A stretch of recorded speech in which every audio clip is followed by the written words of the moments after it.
অথচ জমিন গুলি কেমন বড়, আকাশ কেমন বড়, সূর্য চন্দ্র নক্ষত্রগুলো কেমন বড়। আল্লাহ পাক রব্বুল আলামিন বলেন এই পৃথিবী যেমন বড় করে আমি বানিয়েছি, এই পৃথিবীর মধ্যে দুনিয়ার মধ্যে যে পরিমাণে মানুষ বসবাস করে 228টা রাষ্ট্র আছে।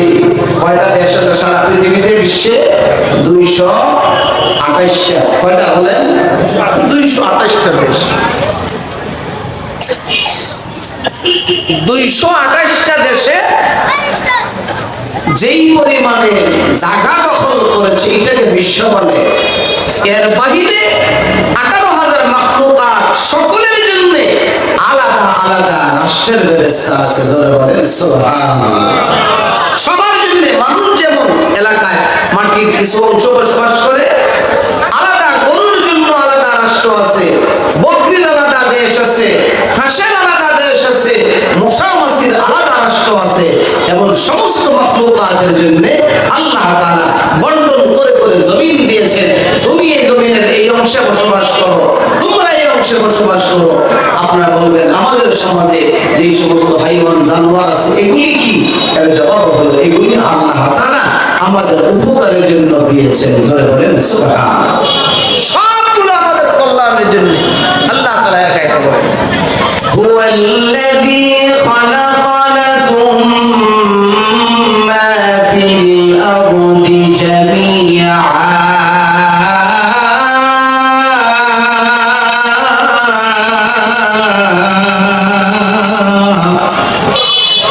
আল্লাহ তাআলা বলেন জমিনের মধ্যে তোমরা যেখানে বসবাস করো এই জায়গার মধ্যে যা কিছু আছে মশা মাছি থেকে ধরে সব কিছু বান্দার কল্যাণের জন্য, উপকারের জন্য আল্লাহ তাআলা পাঠিয়েছেন। সুবহানাল্লাহ।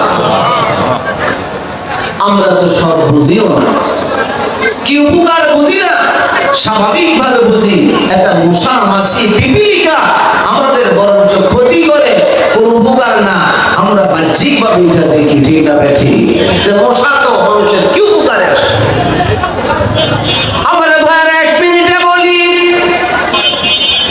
মশা আমাদের কি উপকার করে।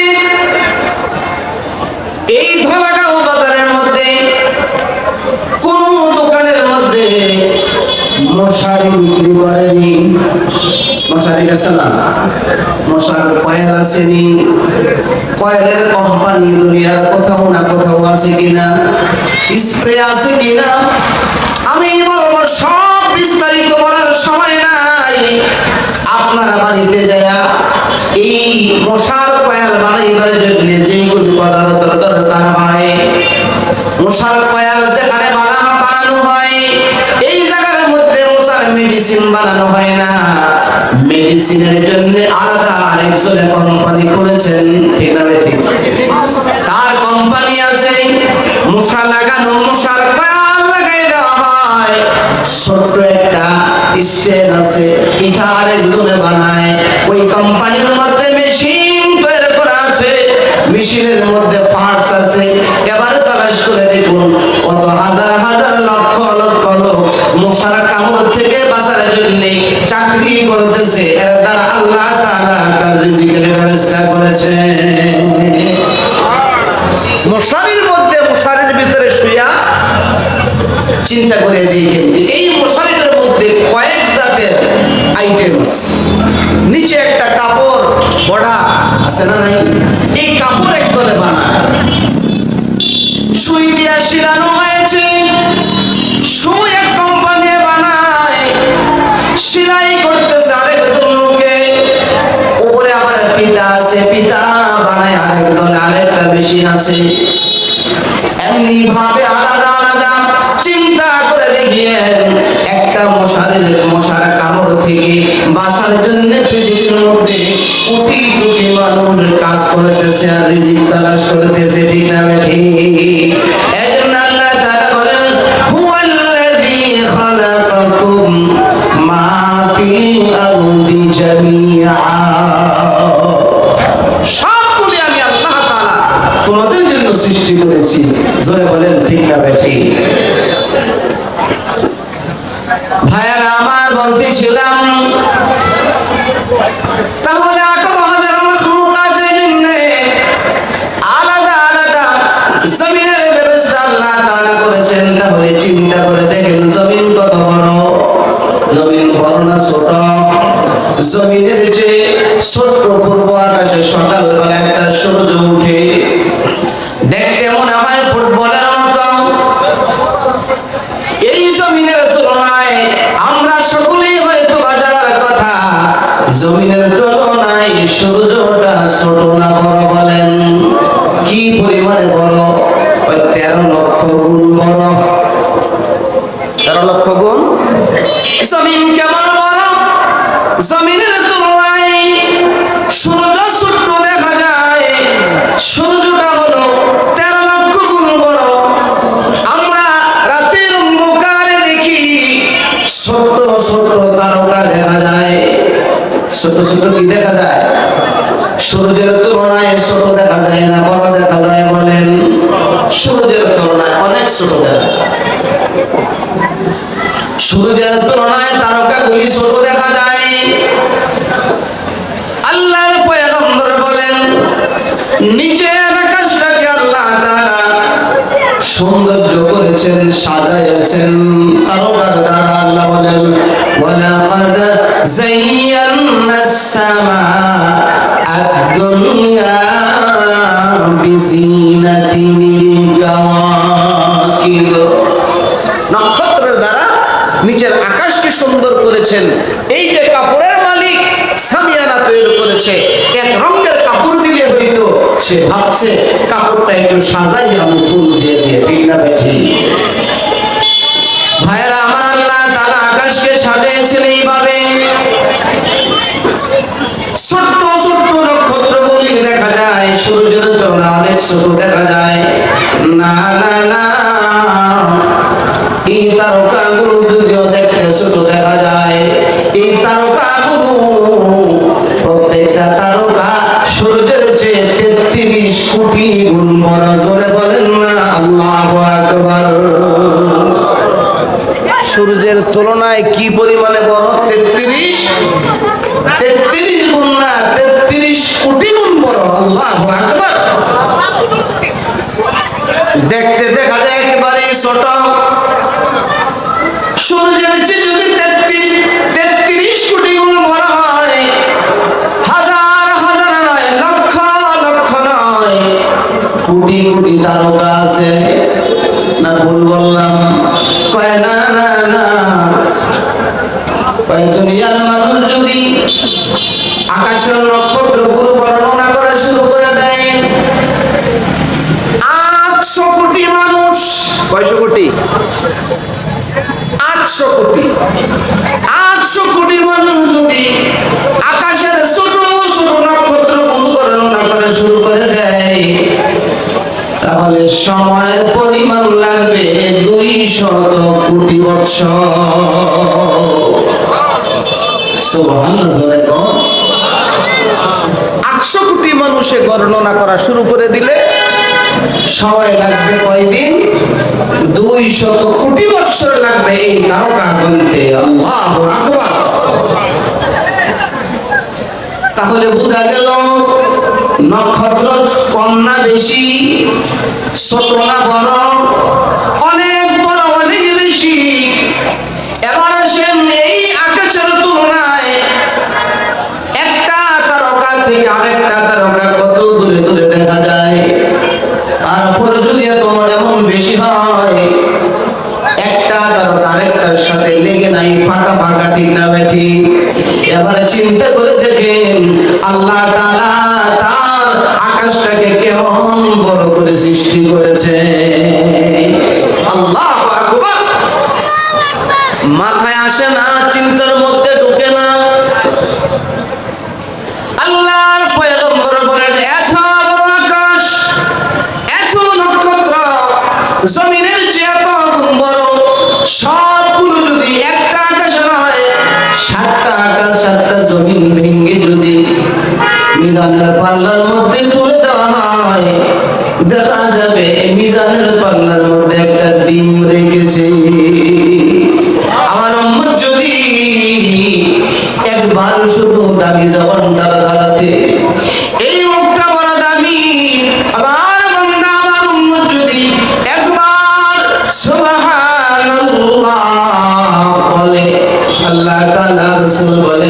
সুবহানাল্লাহি তামলাউল মিজান, আমার উম্মতের সুবহানাল্লাহ বলার দরুন আল্লাহ তাআলা গোটা মিজানের পাল্লাটাকে নেকের দ্বারা ভরপুর করে দেয়।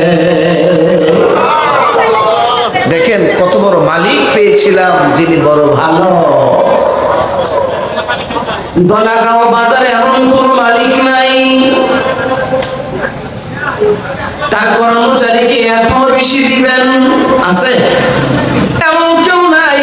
আল্লাহ তাআলা বলেন, বান্দা তোমার মুখের সুবহানাল্লাহ বড় দামি, আমার কাছে বড় দামি রে বান্দা। আমি আল্লাহ তাআলা তোমার সুবহানাল্লাহ মিজানের পাল্লার মধ্যে তুলে দিব। এই জন্য আমার ভাইয়েরা, যে বড় দামি এক অঙ্গ, দামি এক মুহূর্ত আসতেছে। শাহরু রমাদান আল্লাযী উনজিলা ফীহিল কুরআন, রমজান মাস তো ওই মাস যে মাসের মধ্যে আল্লাহ তাআলা তার বান্দার উপর লৌহে মাহফুজ থেকে কোরআন নাযিল করেছে। কষ্ট হইতেছে আপনাদের? তাহলে রমজান মাসের দাম বেড়ে গেল রোজার কারণে। রোজার দাম বেড়ে গেল কোন কারণে? রোজার দাম বেড়ে গিয়েছে, রোজার মধ্যে আরেকটা রজনী আছে এমন দামি, এমন দামি, এমন একটা রাত্রে যে রাত দুনিয়ার কোন উম্মতকে আল্লাহ তাআলা দান করে না। এমন এক রাত যদি আল্লাহ তাআলার বন্ধুর উম্মতেরা একটা রাত যদি আল্লাহ তাআলাকে ডাকে, মালিকের কুদরতি কদমের মধ্যে সেজদা দেয়, আল্লাহ তাআলা বলেন আমি কমপক্ষে 1000 মাসের বিনিময় দিয়ে দিব। সে রাতের নাম কি বলেন? লাইলাতুল কদরি খায়রুম মিন আলফি শাহর। এক রাত, কয় রাত?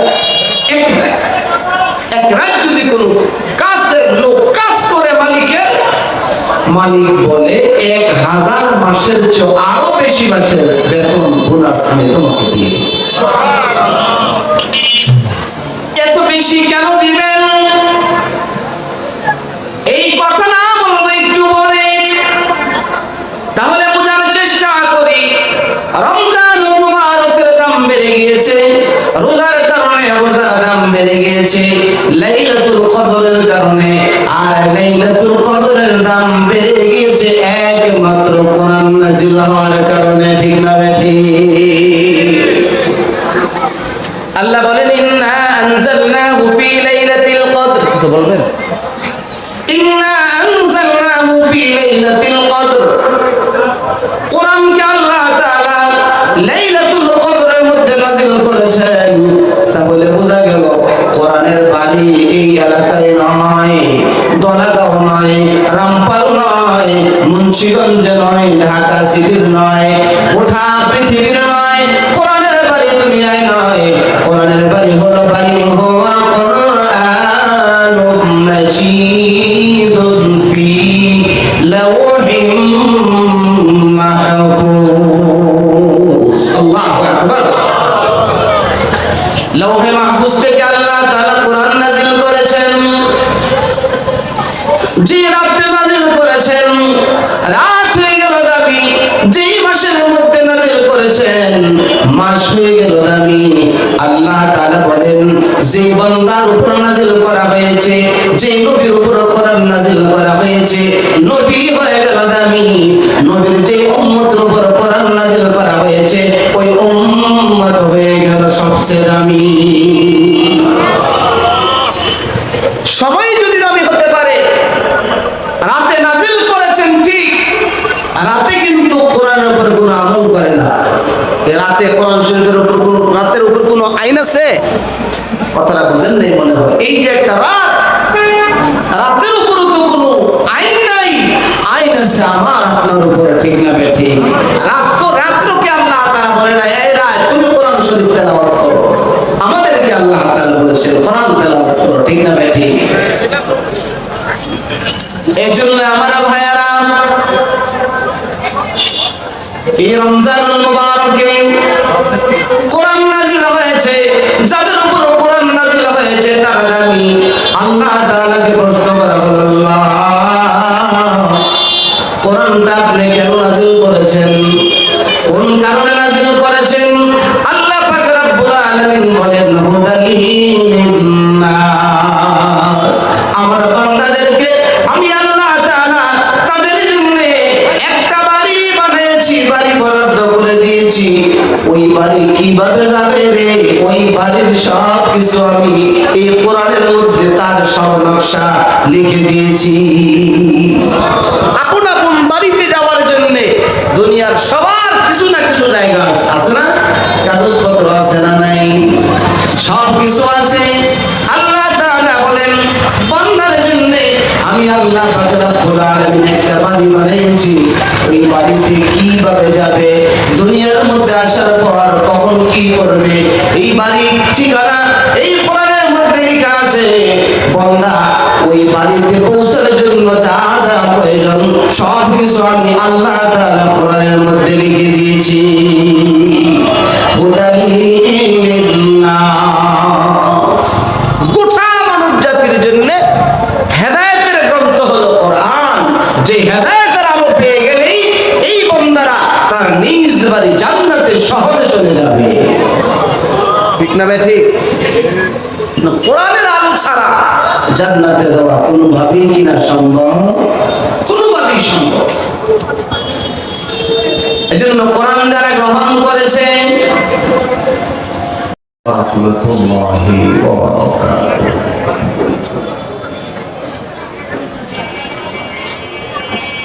نحمده ونستعينه ونستغفره ونؤمن به ونتوكل عليه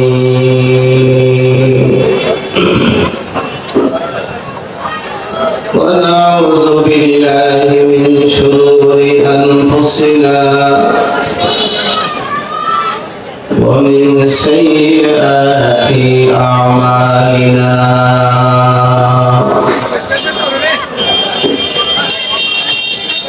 من يهده الله فلا مضل له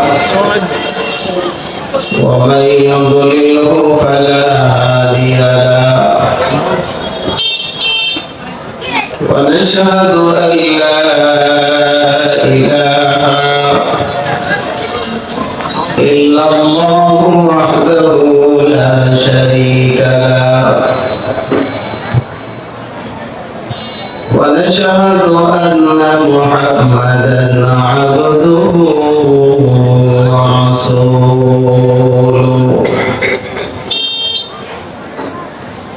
الذي أرسل إلى الناس كافة بشيرا ونذيرا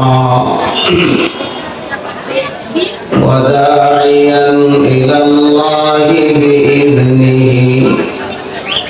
وسراجا منيرا.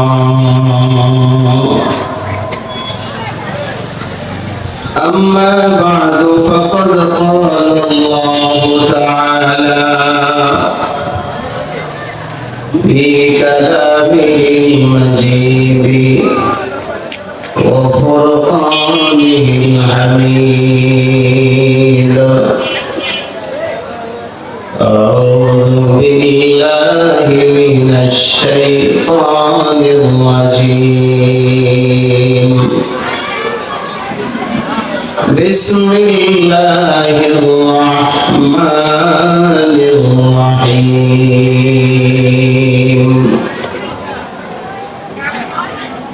شهر رمضان الذي أنزل فيه القرآن هدى للناس وبينات من الهدى والفرقان. فمن شهد منكم الشهر فليصم ومن كان مريضا أو على سفر فعدة من أيام أخر يريد الله بكم اليسر ولا يريد بكم العسر ولتكملوا العدة ولتكبروا الله على ما هداكم ولعلكم تشكرون.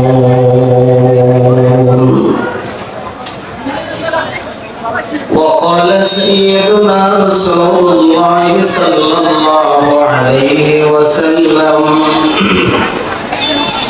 الصيام والقرآن يشفعان للعبد يوم القيامة أو كما قال عليه الصلاة والسلام. سبحانك لا علم لنا إلا ما علمتنا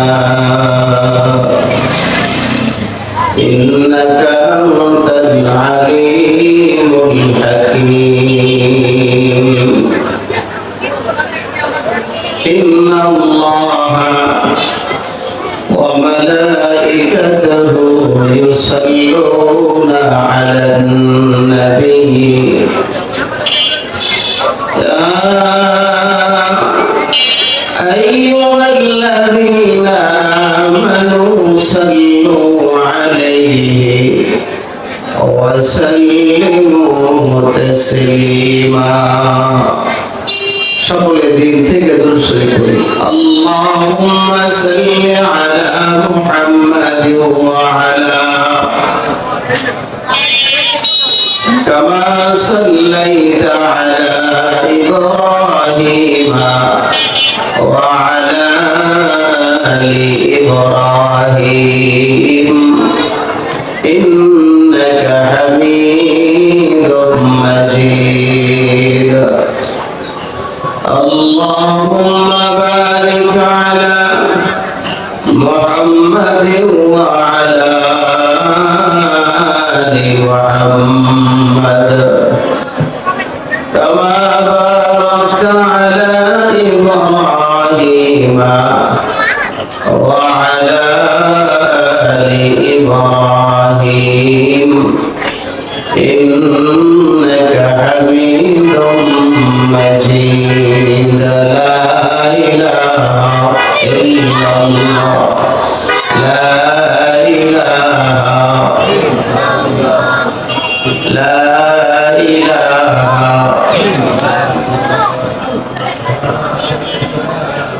إلا الله لا إله إلا الله لا إله إلا الله لا إله إلا الله محمد رسول الله.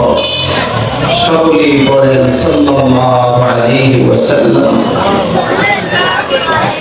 মুহতারাম হাজিরিন, আল্লাহ তাআলার দরবারে লাখো কোটি শুকর, যিনি বড় মেহেরবানি করে আমাদেরকে ঈমান দান করেছেন। এই জন্য আমরা খুশি না বেজার সকলেই দিন থেকে আল্লাহ তাআলার শুকর আদায় করেন আলহামদুলিল্লাহ। কথা আরম্ভ করার পূর্বেই সকলের সাথে একটু পরামর্শ করে নেই। সেটা হলো আমরা যেইভাবে বসা আছি এই বসাটা অন্তত কোরআনের মজলিসের জন্য উপযোগী না। নবী আলাইহিস সালাতু ওয়াস সালাম দিনের নসিহত করতেন, সাহাবায়ে কেরাম নসিহত শোনার জন্য যেই কথাগুলো বড় দামি, কথাগুলো শুনতে হবে দিলের কান দিয়ে, ঠিক না বেঠি? দিলের কান দিয়ে শুনলে আল্লাহ তাআলা বলেন আমি তোমাদের উপর রহমত নাযিল করব। কাছাকাছি হয়ে বসা, কাছাকাছি হয়ে বসা, এটা হলো আদব। কথা শোনার এই যে মাঝখানের এই জায়গাটা কি একটু উঁচা জায়গা, এদিকে একটু আসেন, যারা কাছাকাছি আছেন একটু এই জায়গাটা ফিল আপ করে বসেন।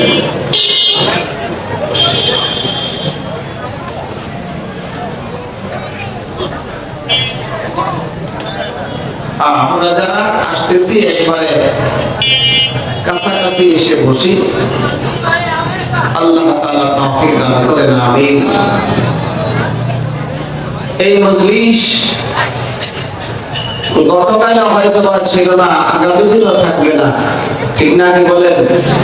আজকের জন্য এই মজলিস, এখানে কিছু কথা বলা হবে, কিছু কথা শোনা হবে। এই কথাগুলো দুনিয়ার কোনো ব্যক্তির কথা নয়, এই কথাগুলো মূলত কার কথা জোরে বলেন? আল্লাহ কথা। এই কথাগুলো যারা এখানে বলবেন এই লোকগুলো বড় দামি, যারা এই কথাগুলো শুনবেন এই লোকগুলিও আল্লাহ তাআলার কাছে বড় দামি। আমি আপনাদের সামনে কোরআনুল কারীমের 2 নম্বর সূরা সূরা বাকারা 185 নম্বর আয়াত কারীমা তেলাওয়াত করেছি। নবী করিম সাল্লাল্লাহু তাআলা আলাইহি ওয়াসাল্লামের অসংখ্য হাদিস থেকে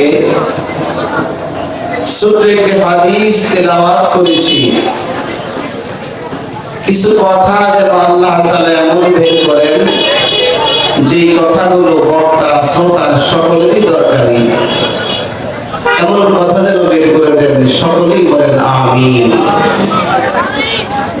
আমাদের সামনে বড় দামি এক সময় আসতেছে, একেবারেই কাছাকাছি এক সময়। ওই সময়ের জন্য প্রস্তুতি নেওয়া। দুনিয়ার কোন মালিক সব সময় তার কর্মচারীকে বোনাস দেন না, বছরে একবার দুইবার বোনাস দেন। আল্লাহ পাক রব্বুল আলামিন বান্দাকে এই রমজানুল মুবারকে বান্দাকে বোনাস দিবেন, বলেন সুবহানাল্লাহ। এজন্য এই মাহফিল ইন্তজাম বাজারে, ঠিক না? ধলাগাঁও বাজারের পক্ষ থেকে ইন্তজাম। বাজারের মানুষগুলো বড় ব্যস্ত, ব্যবসা নিয়ে তারা ব্যস্ত থাকে। তো সকলের কাছে আবদার করব, যেহেতু গতকাল মাহফিল ছিল না, আগামী দিনও থাকবে না, আর দুনিয়া এমন একটা জায়গা যেখানে ব্যস্ততাই থাকে সবার, ঠিক না? কি বলেন? সকলেই ব্যস্ত। এই স্বাভাবিক রিক্সা চালক দৈনিক সে 500 টাকা উপার্জন করে, সেও ব্যস্ত। দোকানদার ভাইয়েরা তো আরো ব্যস্ত। এই জন্য সকলের কাছে আবদার করবো, হয়তো আগামী বছর এই মাহফিল যদি এখানে হয়, ওই সময় পর্যন্ত আমার হায়াতের কোনো গ্যারান্টি নাই, আছে কোনো গ্যারান্টি। যেন অনেক দোকানদার ভাইয়েরা ভাবতেছে যাব, দোকানটা বন্ধ করব, কিছু কাস্টমার আসতেছে, যাইতেও মনে চায়, আবার কিছু লাভ দেখতেছি, এই জন্য বড় দ্বিধার মধ্যে আছেন। আনবো নেকের কাজ করব, করতে করতে বলতে বলতে দেখা যাবে নেকের কাজ শুরু করার আগে আগে আপনার কাছে আজরাইল চলে আসছে, ঠিক না? ঠিক হইতে পারে কিনা?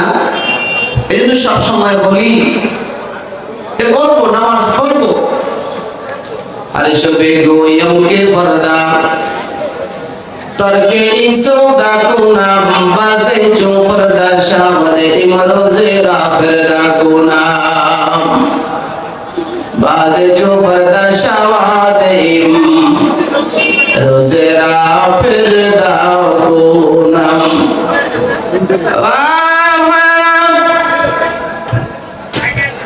দোকান বন্ধ করব বলতেছি,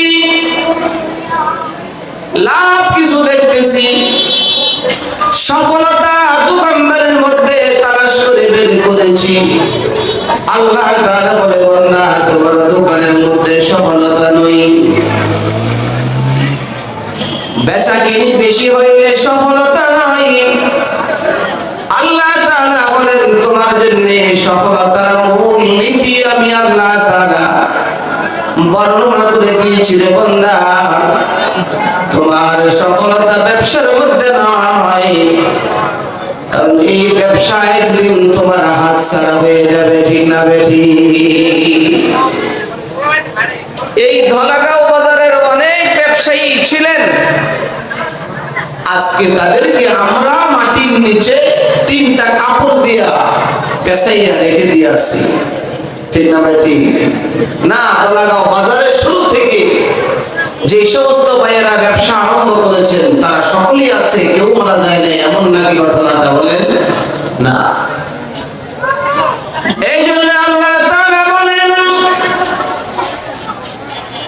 তোমাদের মতো যারা ব্যবসায়ী ছিলেন অনেকেরই ব্যবসা হাত ছাড়া হয়ে গিয়েছে।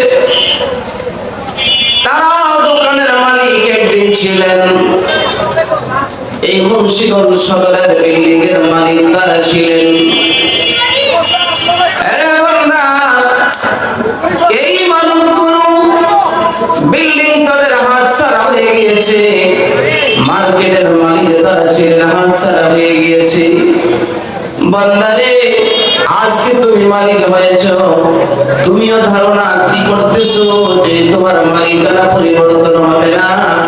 না না রে বান্দা, যে কোনো মুহূর্তে আমি আল্লাহ তাআলা তোমার জন্য আজরাইলকে পাঠিয়ে দিব। আজরাইল এসে বলবে ধলাগাঁও বাজারের দোকানের দখলটা তুমি এক্ষুনি ছেড়ে দাও, ঠিক না ভাই? ঠিক। যে কোনো মুহূর্তে আসতে পারে, এসে বলবে এই এলাকার দখল ছেড়ে দাও। আর তোমার সফলতা দোকানের মাধ্যমে নাই, তোমার দাদার যেমনি ভাবে দোকানের মাধ্যমে সফলতা দেখেছিল তার হাত ছাড়া হয়ে গেছে, তোমার বাবাও কিছুদিন এই দোকানের মালিক ছিলেন, তাদেরও হাত ছাড়া হয়ে গেছে। আজকে তুমি মালিক, তোমারও দোকান হাত ছাড়া হয়ে গেল, ঠিক না? কি বলেন? সেই দিনটা অনেক দূরে নয়। টিস্যুর দরকার। এই জন্য আমার ভাইরা বলতেছিলাম, বড় দামি এক সময় সামনে আসতেছে, আল্লাহ তাআলা তার বান্দাকে বোনাস দিবেন, বোনাস। এই ধলাগাঁও কোন দোকানদার, কোন মালিক তার কর্মচারীকে 1 মাসের কাজের বিনিময়ে 70 মাসের বেতন দিবে না। দিবে? 1 মাস চাকরি করলে 70 মাসের বোনাস দিবে। আবার কথা আপনারা বুঝেন? কথা সকলে খেয়াল করেন, কথা বুঝতেছেন? এইদিকে কথা কয় কি কাছে কাছে কোনো দরকারি কথা নাকি? একটু একজন বুঝেন লোক, এমনি তো গাড়ির আওয়াজ। মুরব্বী কাকু দেখেন তো, এই কোণার মধ্যে কে কথা বলে? একেবারে দরকার না হলে তো এখানে তো কথা বলার, একটু দূরে গিয়ে বললেও তো হয়। যেহেতু এখানে রাস্তা, তো এমনি তো গাড়ির সিগন্যাল বা আওয়াজ, আবার যদি ইচ্ছাকৃতভাবে কথা বলে তাহলে যারা বক্তা তাদেরও কষ্ট হবে, যারা শ্রোতা তাদের কাছে বিরক্ত লাগবে, ঠিক না? কি বলেন? এই জন্য আমরা এখানে যারা আছি কাছাকাছি, আমরা ইচ্ছাকৃতভাবে জোরে জোরে কথা বলবো না। আল্লাহ তাআলা তৌফিক দান করেন, আমিন। আমরা যারা পিছনে বসতেছি একটু মেহেরবানি করে আগ থেকে সামনের জায়গাটা ফিল আপ করে বললে সুন্দর হয়, এটা ভালো হয়। আস্তে আস্তে দেখতেছি একবারে শেষ মাথায়। আমরা যারা আসতেছি সামনে থেকে একবারে ফিল আপ করে বলবো ইনশাআল্লাহ। তা বলতেছিলাম, সবচেয়ে দামি এক মুহূর্ত আমাদের সঙ্গে আসতেছে, সেই সময়টার নাম কি ধরে বলেন? রমজানুল মুবারক, রমজান আসতেছে। এজন্য আমি একটা আয়াত কারিমা তেলাওয়াত করেছি, যে আয়াতের মধ্যে আল্লাহ তাআলা রমজানের কথা বলেছেন। আল্লাহ বলেন শাহরু রমাদান, রমজান মাস। রমজানটা হলো কিসের নাম? একটা মাসের নাম। রমজানটা কিসের নাম? একটা মাসের নাম। রমজান মাসের আগের মাস এখন চলতেছে, যে মাসটাকে আরবিতে বলা হয় শাবান। কি মাস? শাবান। ঠিক তেমনি ভাবে রমজানটা হলো একটা মাত্র মাসের নাম, আর কিছু না। শাবান মাস এখন চলে, এর পরের মাসের নাম হবে রমজান মাস। এটা হলো মাসের নাম। এই মাসের নাম দুনিয়ার কোন রাজা বাদশা রাখে নাই। দুনিয়ার মধ্যে নবীগণ আসছিলেন, কোন নবীও এই মাসের নাম রাখে নাই। এই মাসের নাম রেখেছেন কে? আল্লাহ তাআলা রেখেছেন। কখন রেখেছেন? আল্লাহ একা একা বলেন, ইন্না ইদ্দাতাশ শুহুর ইনদাল্লাহি ইসনা আশারা শাহরান ফি কিতাবিল্লাহি ইয়াওমা খালাকাস সামাওয়াতি ওয়াল আরদ। আল্লাহ তাআলা বলেন, এই 12টা মাসের নাম পৃথিবীর কোন মানুষ রাখে নাই, আল্লাহ তাআলা নিজে রেখেছেন। কোন দিন রেখেছেন? ইয়াউমা খালাকাস সামাওয়াতি ওয়াল আরদ, যেদিন আসমান জমিন আল্লাহ তাআলা আকাশ আর জমিন সৃষ্টি করেছেন, ওই দিনই আল্লাহ তাআলা এই 12 মাসের নাম তিনি রেখেছেন। তাহলে জানুয়ারি আর ফেব্রুয়ারি এটা আল্লাহর পক্ষ থেকে মাসের নাম না, এটা দুনিয়ার মানুষ রেখেছে, ঠিক না বেঠি? আর আরবি মাসের নামগুলো কে রেখেছেন? কোন দিন রেখেছেন? যেদিন আসমান এবং জমিন তিনি সৃষ্টি করেছেন। তবে এই জন্য আরবি মাসের নামগুলো জেনে রাখা একটা মুমিনের জন্য কর্তব্য। মুমিনের সন্তানকেও শিক্ষা দেওয়া, কারণ দুনিয়ার কোন মানুষ মাসের নাম রাখে নাই, আল্লাহ তাআলা রেখেছেন। এই জন্য সময়ের নামটা রেখে দেওয়া, রেখে যাই না রাখা জরুরি, ঠিক না? কি বলেন? লন্ডন থেকে, আমেরিকা থেকে পিএইচডি করে হাজী সাহেবের ছেলে আসছে রমজান মুবারক দেশে। ফিরে আসার পর এয়ারপোর্ট পাস করি সিগারেট ধরাইছে। আছে না নাই? সিগারেট খাবেন না? ধরা বাজারে আছে সিগারেট ধরাইছে। আব্বা তাকে রিসিভ করার জন্য গেলেন, ছেলে আসতেছে, বড় ডক্টর হয়ে আসতেছে, পিএইচডি করে আসতেছে। এয়ারপোর্ট পার হওয়ার পরই দেখে যে আব্বার সামনে ছেলে বিড়ি ধরাইছে। আব্বা ডেকে বলে, বেটা কি আশ্চর্য কথা, তুমি সিগারেট ধরাইলা কেন? কয় কেন সিগারেট ধরাইলে অসুবিধা কোথায়? খাবারের জিনিস খাইতেছি, অসুবিধা কোথায়? বাবা ডেকে বলে, সন্তান রে, এটা তো বিড়ি খাওয়ার মাস নয়। এই মাসে সিগারেট দিনের বেলা খাওয়া যায় না, ঠিক না? কি বলে? ছেলে ডেকে বলে, বাবা গো, কেন গো, এই মাসে আমার কি হয়েছে? বাবা ডেকে বলে, এই মাসের নাম তো রমজান মাস। কি মাস? রমজান মাস। ছেলে ডেকে বলে, রমজান মাস আবার এটা কোনটা? আমি তো দেখি এটা ফেব্রুয়ারি মাস। ফেব্রুয়ারি না মার্চ? মার্চে শুরু হবে বোধহয়, না? এটা তো রমজান মাস। রমজান আবার কোনটা? সে ভাবতেছিল রমজান মনে হয় কারো নাম, ঠিক না বেঠি? রমজান কারো নাম রাখে না আপনাদের এলাকায়? ভাবছে কারো নাম। দেখি বলে, বাবা রমজান তো কোনো মানুষের নাম, বিড়ির সঙ্গে রমজানের কি মিল আছে? বাবা দেখি বলে, না না, এটা শুধু মানুষের নাম নয়, এটা তো একটা ইবাদতের মাস। যে মাসের কথা মুহাম্মদ রাসূলুল্লাহ সাল্লাল্লাহু আলাইহি ওয়াসাল্লাম শিক্ষা দিয়েছে।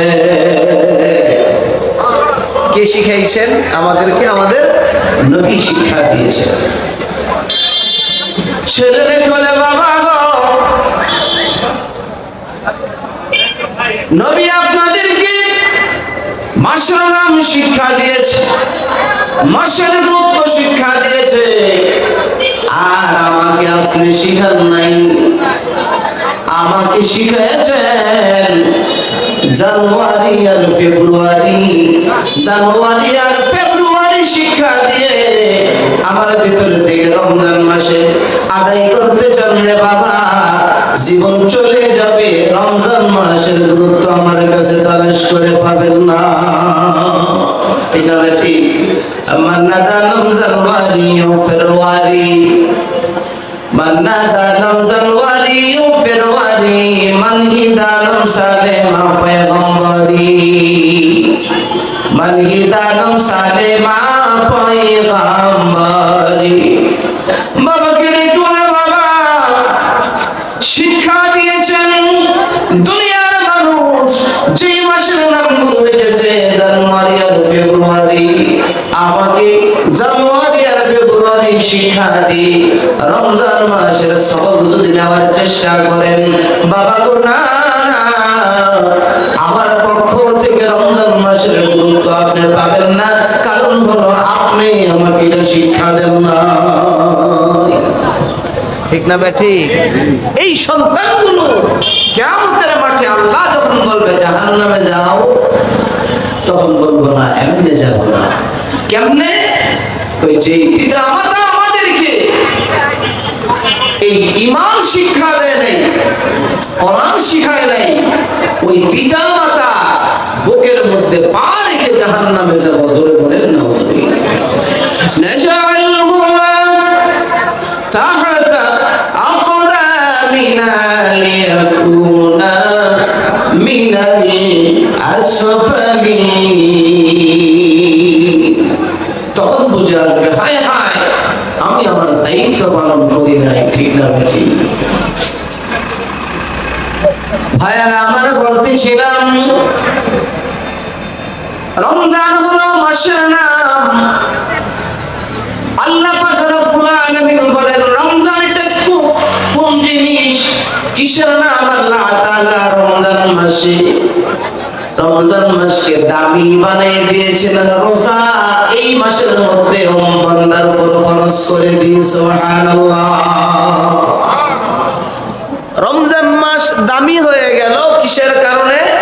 এই মাসে আল্লাহ তাআলা রোজাকে ফরজ করে দেওয়ার কারণে। তার বান্দার উপর রোজা কে ফরজ করেছেন? আল্লাহ ডাক দিয়ে বলেন ইয়া আইয়ুহাল্লাযীনা আমানু কুতিবা আলাইকুমুস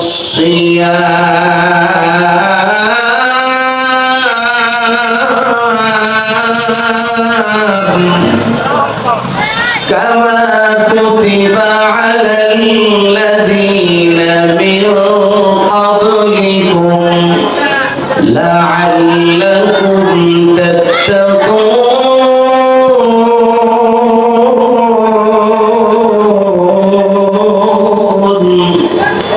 আল্লাহ তাআলা ডাক দিয়েছেন ইয়া আইয়ুহাল্লাযীনা আমানু, হে মুমিন বান্দারা, আমার ঈমানদার বান্দারা। ঈমানদার যারা তারা হলো আল্লাহ তাআলা, আল্লাহ তাআলার বন্ধু। জোরে বলেন সুবহানাল্লাহ। আল্লাহ তাআলা ঈমানদারের গার্জিয়ান। আল্লাহ তাআলা এই আয়াতের মধ্যে বলেন আল্লাহু ওয়ালিয়ুল্লাযীনা আমানু ইউখরিজুহুম মিনাল যুলুমাতি ইলান নূর।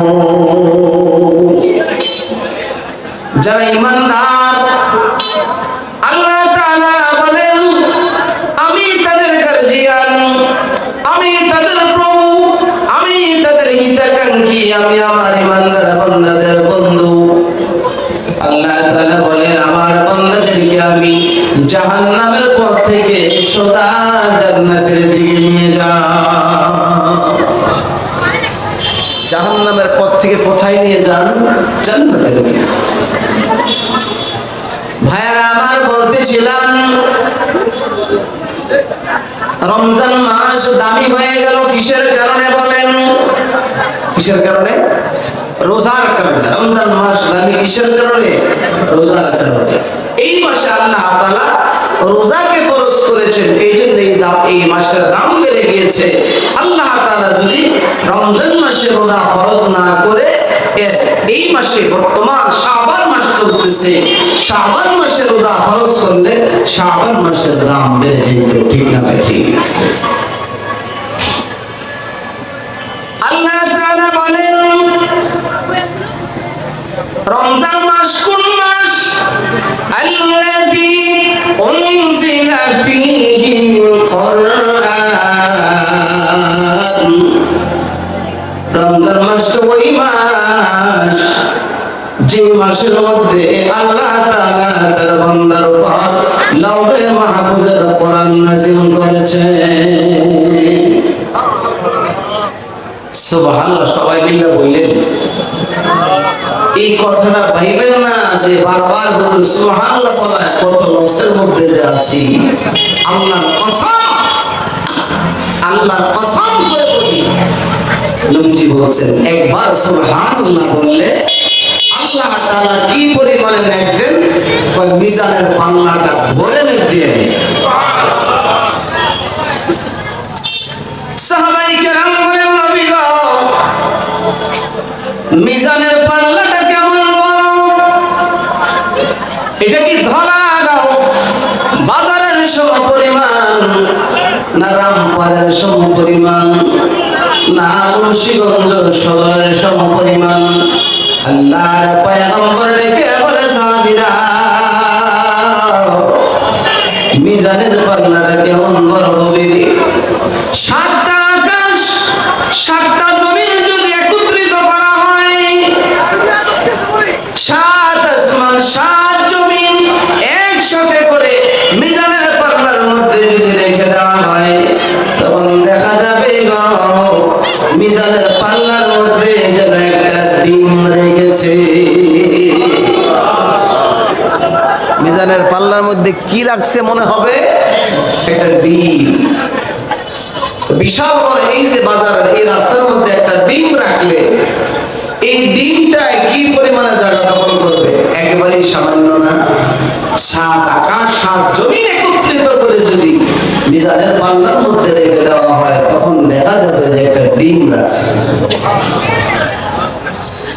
অথচ জমিন গুলি কেমন বড়, আকাশ কেমন বড়, সূর্য চন্দ্র নক্ষত্রগুলো কেমন বড়।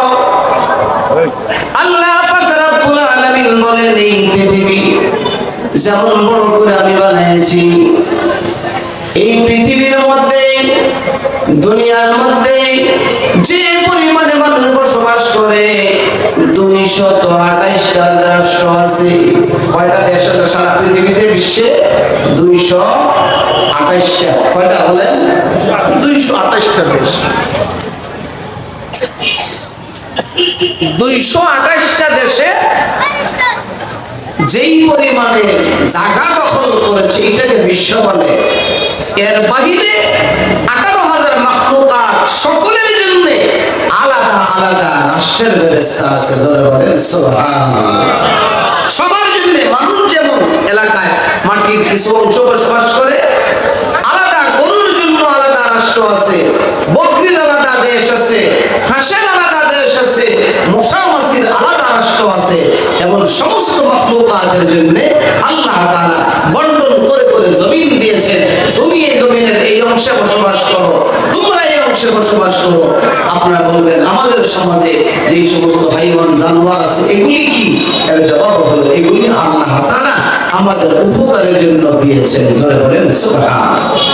সবগুলো আমাদের কল্যাণের জন্য আল্লাহ তাআলা একাই বলেন হুয়াল্লাযী খালাকা লাকুম মা ফিল আরদি জামিআ।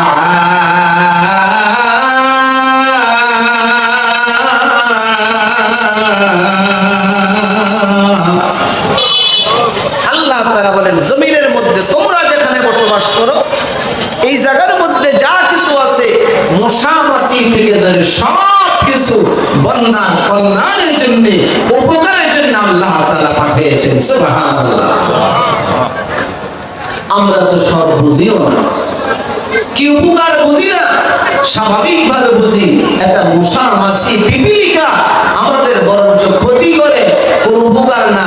আমরা বাহ্যিকভাবে এটা দেখি, ঠিক না বেঠি, যে মশা তো মানুষের কি উপকারে আসে। আমার ভাইয়ের 1 মিনিটে বলি, মশা আমাদের কি উপকার করে। এই ধলাগাঁও বাজারের মধ্যে কোন দোকানের মধ্যে মশারি বিক্রি করেনি, মশারি বেচে না, মশার কয়েল আসেনি। কয়েলের কোম্পানি দুনিয়ার কোথাও না কোথাও আছে কিনা, স্প্রে আছে কিনা, আমি বলবো সব বিস্তারিত বলার সময় নাই। আপনারা বাড়িতে যারা এই মশার কয়েল বানাইবার জন্য যেগুলি পদার্থের দরকার হয়, মশার কয়েল যেখানে বানানো হয় এই জায়গার মধ্যে মশার মেডিসিন বানানো হয় না। মেডিসিনের জন্য আলাদা আরেকজনে কোম্পানি খুলেছেন, ঠিক না ঠিক? তার কোম্পানি আছে, মশা লাগানো, মশার কয়েল লাগাই দেওয়া হয়। ছোট্ট একটা স্টেন আছে, এটা আরেকজনে বানায়। ওই কোম্পানির মধ্যে মেশিন তৈরি করা আছে, মেশিনের মধ্যে পার্টস আছে। এবার তালাশ করে দেখুন কত হাজার হাজার লক্ষ লক্ষ লোক মশার কামড় থেকে বাঁচার জন্য চাকরি করতেছে। এর দ্বারা আল্লাহ তাআলা তার রিজিকের ব্যবস্থা করেছে। মশারির মধ্যে, মশারির ভিতরে শুয়া চিন্তা করে দেখেন যে এই মশারিটার মধ্যে কয়েক জাতের আইটেমস। নিচে একটা কাপড় বড়া আছে না নাই, এই কাপড় একদলে বানায়, সুই দিয়া শিলানো হয়েছে। সুই এক কোম্পানি বানায়, সেলাই করতেছে আরেকজন লোকে। উপরে আবার ফিতা আছে, ফিতা বানায় আরেক দলে, আরেকটা মেশিন আছে।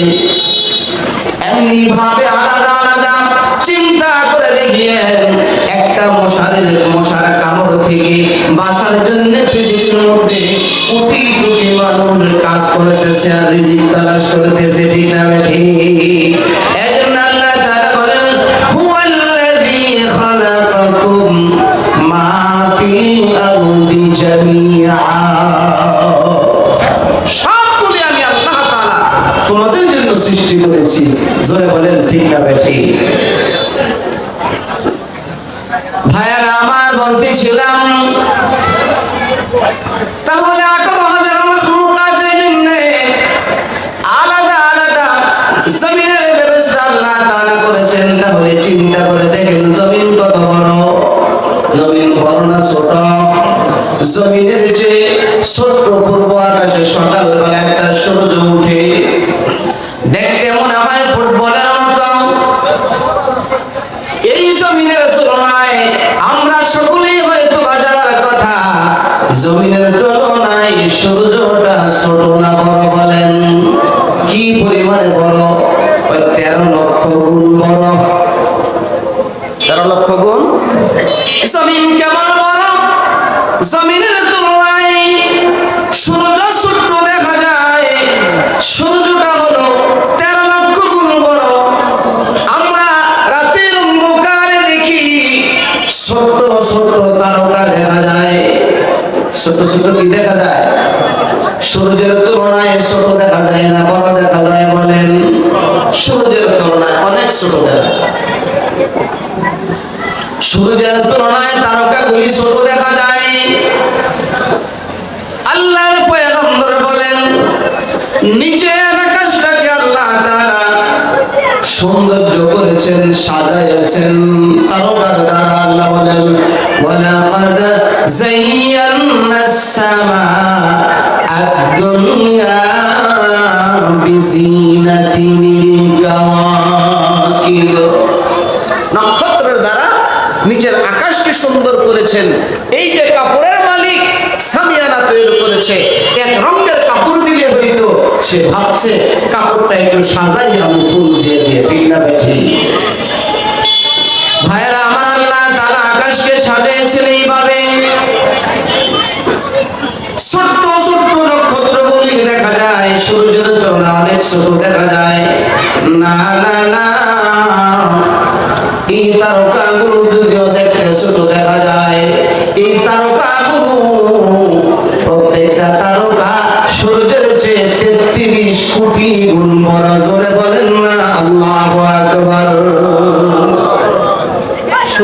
তুলনায় কি পরিমাণে বড়? 33 গুণ না, 33 কোটি গুণ বড়। আল্লাহু আকবার। দেখতে দেখা যায় একেবারে ছোট। সূর্যের চেয়ে যদি 33 কোটি গুণ বড় হয়, হাজার হাজার নয়, লক্ষ লক্ষ নয়, কোটি কোটি তারকা আছে না? ভুল বললাম? কয় না না না, কয় দুনিয়ার মানুষ যদি আকাশের নক্ষত্র গুলো গণনা করা শুরু করে দেয়, 800 কোটি মানুষ। কয়শো কোটি? 800 কোটি। 800 কোটি মানুষ যদি আকাশের ছোট ছোট নক্ষত্র গুলো গণনা করা শুরু করে দেয়, তাহলে সময়ের পরিমাণ লাগবে 200 কোটি বছর। সুবহানাল্লাহ। 800 কোটি মানুষে গণনা করা শুরু করে দিলে সময় লাগবে কয়দিন? 200 কোটি বছর লাগবে এই তারকা গুনতে। আল্লাহু আকবার। তাহলে বোঝা গেল নক্ষত্র কম না বেশি, ছোট না বড়? অনেক বড়, অনেক বেশি।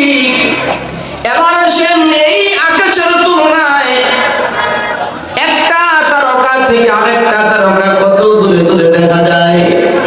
তারপরে যদি এমন বেশি হয়, একটা তারকা আরেকটার সাথে লেগে নাই, ফাঁকা ফাঁকা, ঠিক না বেঠি? এবারে চিন্তা করে দেখেন আল্লাহ তাআলা তার আকাশটাকে কেমন বড় করে সৃষ্টি করেছে। আল্লাহু আকবার। মাথায় আসে না, চিন্তার মধ্যে ঢুকে না। আল্লাহর পয়গম্বর বলেন, এত বড় আকাশ, এত নক্ষত্র, জমিনের চেয়ে এত গুণ বড়, সবগুলো যদি একটা আকাশে নয়, 7টা আকাশ 7টা জমিন ভেঙে যদি মিজানের পাল্লার মধ্যে তুলে দেওয়া হয়, দেখা যাবে মিজানের পাল্লার মধ্যে একটা ডিম রেখেছে। আমার উম্মত যদি একবার শুধু দাবি জবান দ্বারা দাঁড়াতে, এই মুখটা বড় দাবি, আমার বান্দা আমার উম্মত যদি একবার সুবহানাল্লাহ বলে, আল্লাহ তাআলা রাসূল বলেন সুবহানাল্লাহি তামলাউল মিজান। আমার উম্মতের সুবহানাল্লাহ বলার দরুন আল্লাহ তাআলা গোটা মিজানের পাল্লাটাকে নেকের দ্বারা ভরপুর করে দেয়। দেখেন কত বড় মালিক পেয়েছিলাম, যিনি বড় ভালো। দলাগাঁও বাজারে এমন কোন মালিক নাই তার কর্মচারীকে এত বেশি দিবেন, আছে? এমন কেউ নাই। আল্লাহ তাআলা বলেন, বান্দা তোমার মুখের সুবহানাল্লাহ বড় দামি, আমার কাছে বড় দামি রে বান্দা। আমি আল্লাহ তাআলা তোমার সুবহানাল্লাহ মিজানের পাল্লার মধ্যে তুলে দিব। এইজন্য আমার ভাইয়েরা, যে বড় দামি এক অঙ্গ, দামি এক মুহূর্ত আসতেছে। শাহরু রমাদান আল্লাযী উনজিলা ফীহিল কুরআন। রমজান মাস তো ওই মাস যে মাসের মধ্যে আল্লাহ তাআলা তার বান্দার উপর লৌহে মাহফুজ থেকে কোরআন নাযিল করেছে। কষ্ট হইতেছে আপনাদের? তাহলে রমজান মাসের দাম বেড়ে গেল রোজার কারণে। রোজার দাম বেড়ে গেল কোন কারণে? রোজার দাম বেড়ে গিয়েছে, রোজার মধ্যে আরেকটা রজনী আছে এমন দামি, এমন দামি, এমন একটা রাত্রে যে রাত দুনিয়ার কোন উম্মতকে আল্লাহ তাআলা দান করে না। এমন এক রাত যদি আল্লাহ তাআলা বন্ধুর উম্মতেরা একটা রাত যদি আল্লাহ তাআলাকে ডাকে, মালিকের কুদরতি কদমের মধ্যে সেজদা দেয়, আল্লাহ তাআলা বলেন আমি কমপক্ষে 1000 মাসের বিনিময় দিয়ে দিব। সে রাতের নাম কি বলেন? লাইলাতুল কদরি খায়রুম মিন আলফি শাহর। এক রাত, কয় রাত? এক রাত। এক রাত যদি কোনো কাজের লোক কাজ করে মালিকের, মালিক বলে 1000 মাসের চেয়ে আরো বেশি মাসের বেতন বোনাস আমি তোমাকে দিই। এত বেশি কেন দিবেন? এই কথা না বলবো একটু পরে, তাহলে বোঝার চেষ্টা করি।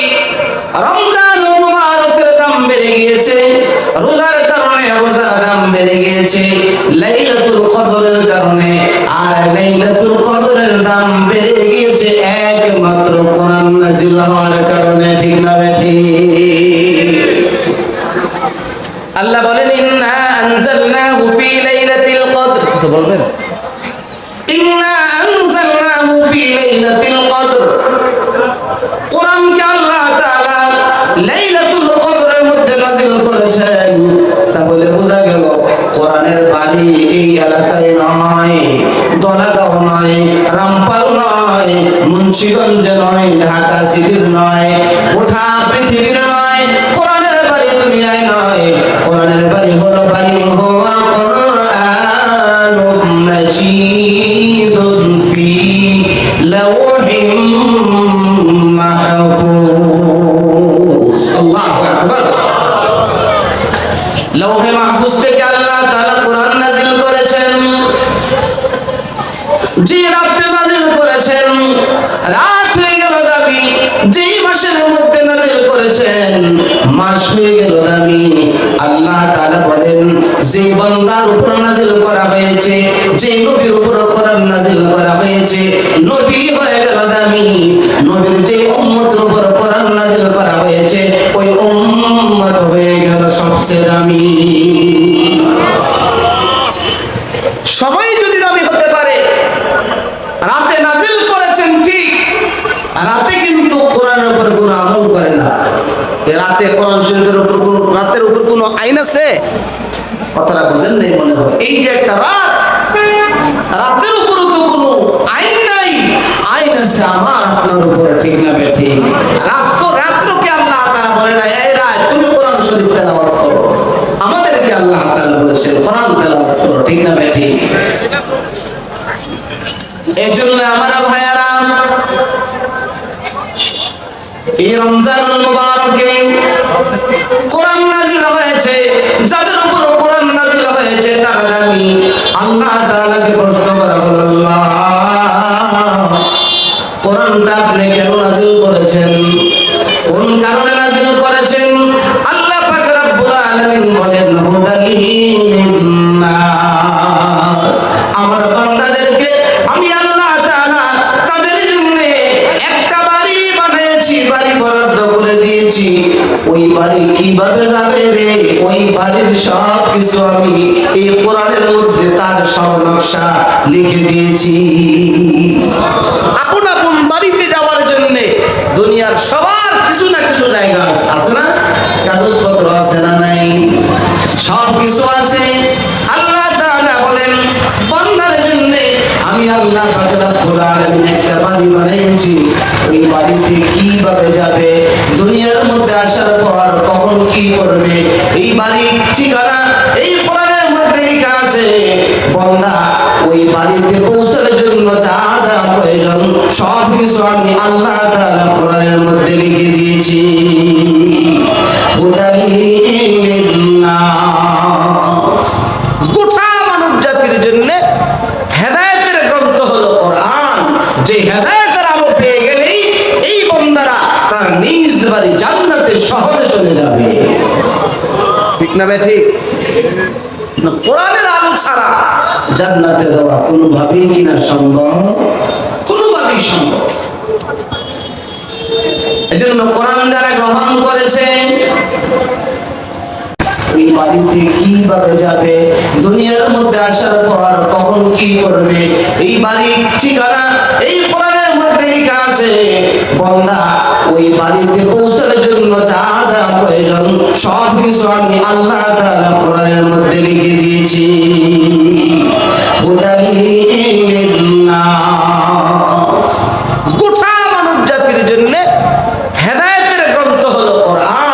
যে হেদায়েতের আলো পেয়ে গেলেই এই বান্দারা তার নিজ বাড়ি জান্নাতে সহজে চলে যাবে।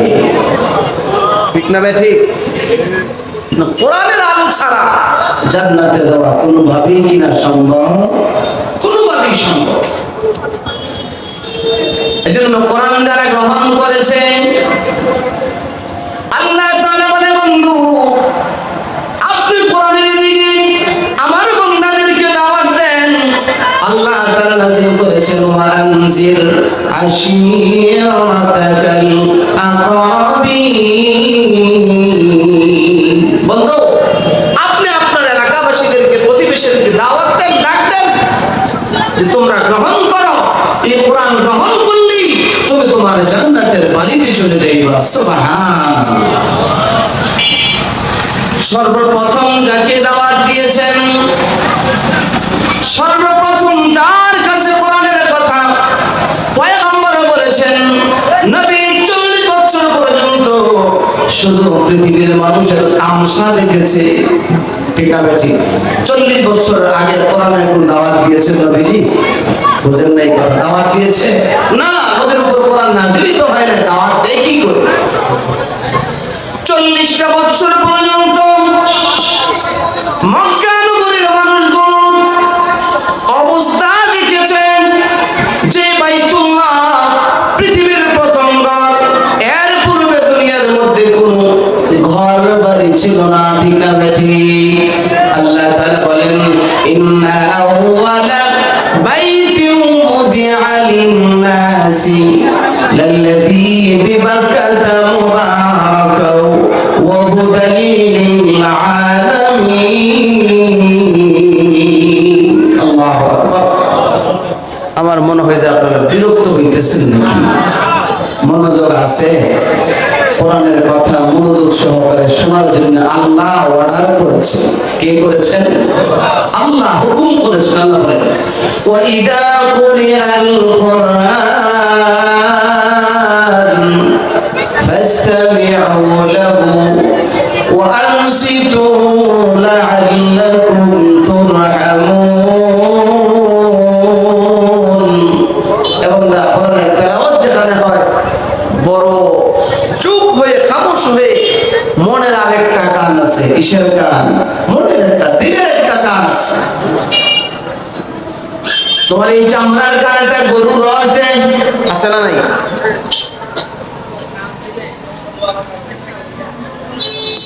বেড়া, বকরি, দুম্বা, তার একটা দিলের কান নাই, তার একটা চামড়ার কান আছে। বান্দা তোমাকে আমি আল্লাহ তাআলা ভিতরে আরেকটা কান দিয়েছি, সেটা হলো দিলের কান। চামড়ার কানটা শুনলেই হবে না, দিলের কান দিয়ে শুনলে বান্দা আমি আল্লাহ তাআলা জানাই দিলাম রে, লাআল্লাকুম তুরহামুন, তোমার উপর রহমত নাযিল হবে।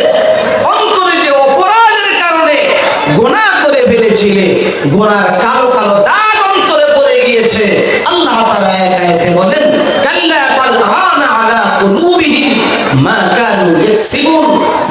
মানুষ যখন অপরাধ করে, গুনাহ করে, একটা গুনাহ করলে অন্তরের মধ্যে একটা কালো দাগ পড়ে যায়। ঠিক না বেঠি?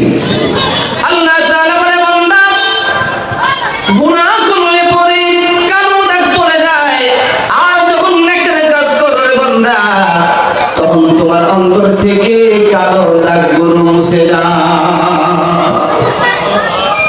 কালো দাগগুলো অন্তর থেকে মুছে যায়, আল্লাহ তাআলা মুছে দেন। এই জন্য মনোযোগ সহকারে শোনা, আল্লাহ হুকুম করেছেন।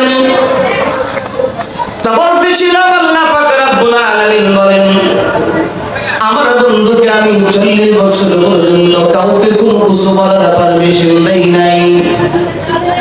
নবীজি এসে দেখে বাইতুল্লাহ পৃথিবীর প্রথম ঘর। এই ঘরের মধ্যে মক্কা নগরীর মানুষেরা, আরবের মানুষেরা 360টা মূর্তি ঢুকেছে। বলেন নাউযুবিল্লাহ। যেই মূর্তিকে হারাক করার জন্য আল্লাহ তাআলা তার পয়গম্বরকে পাঠিয়েছেন।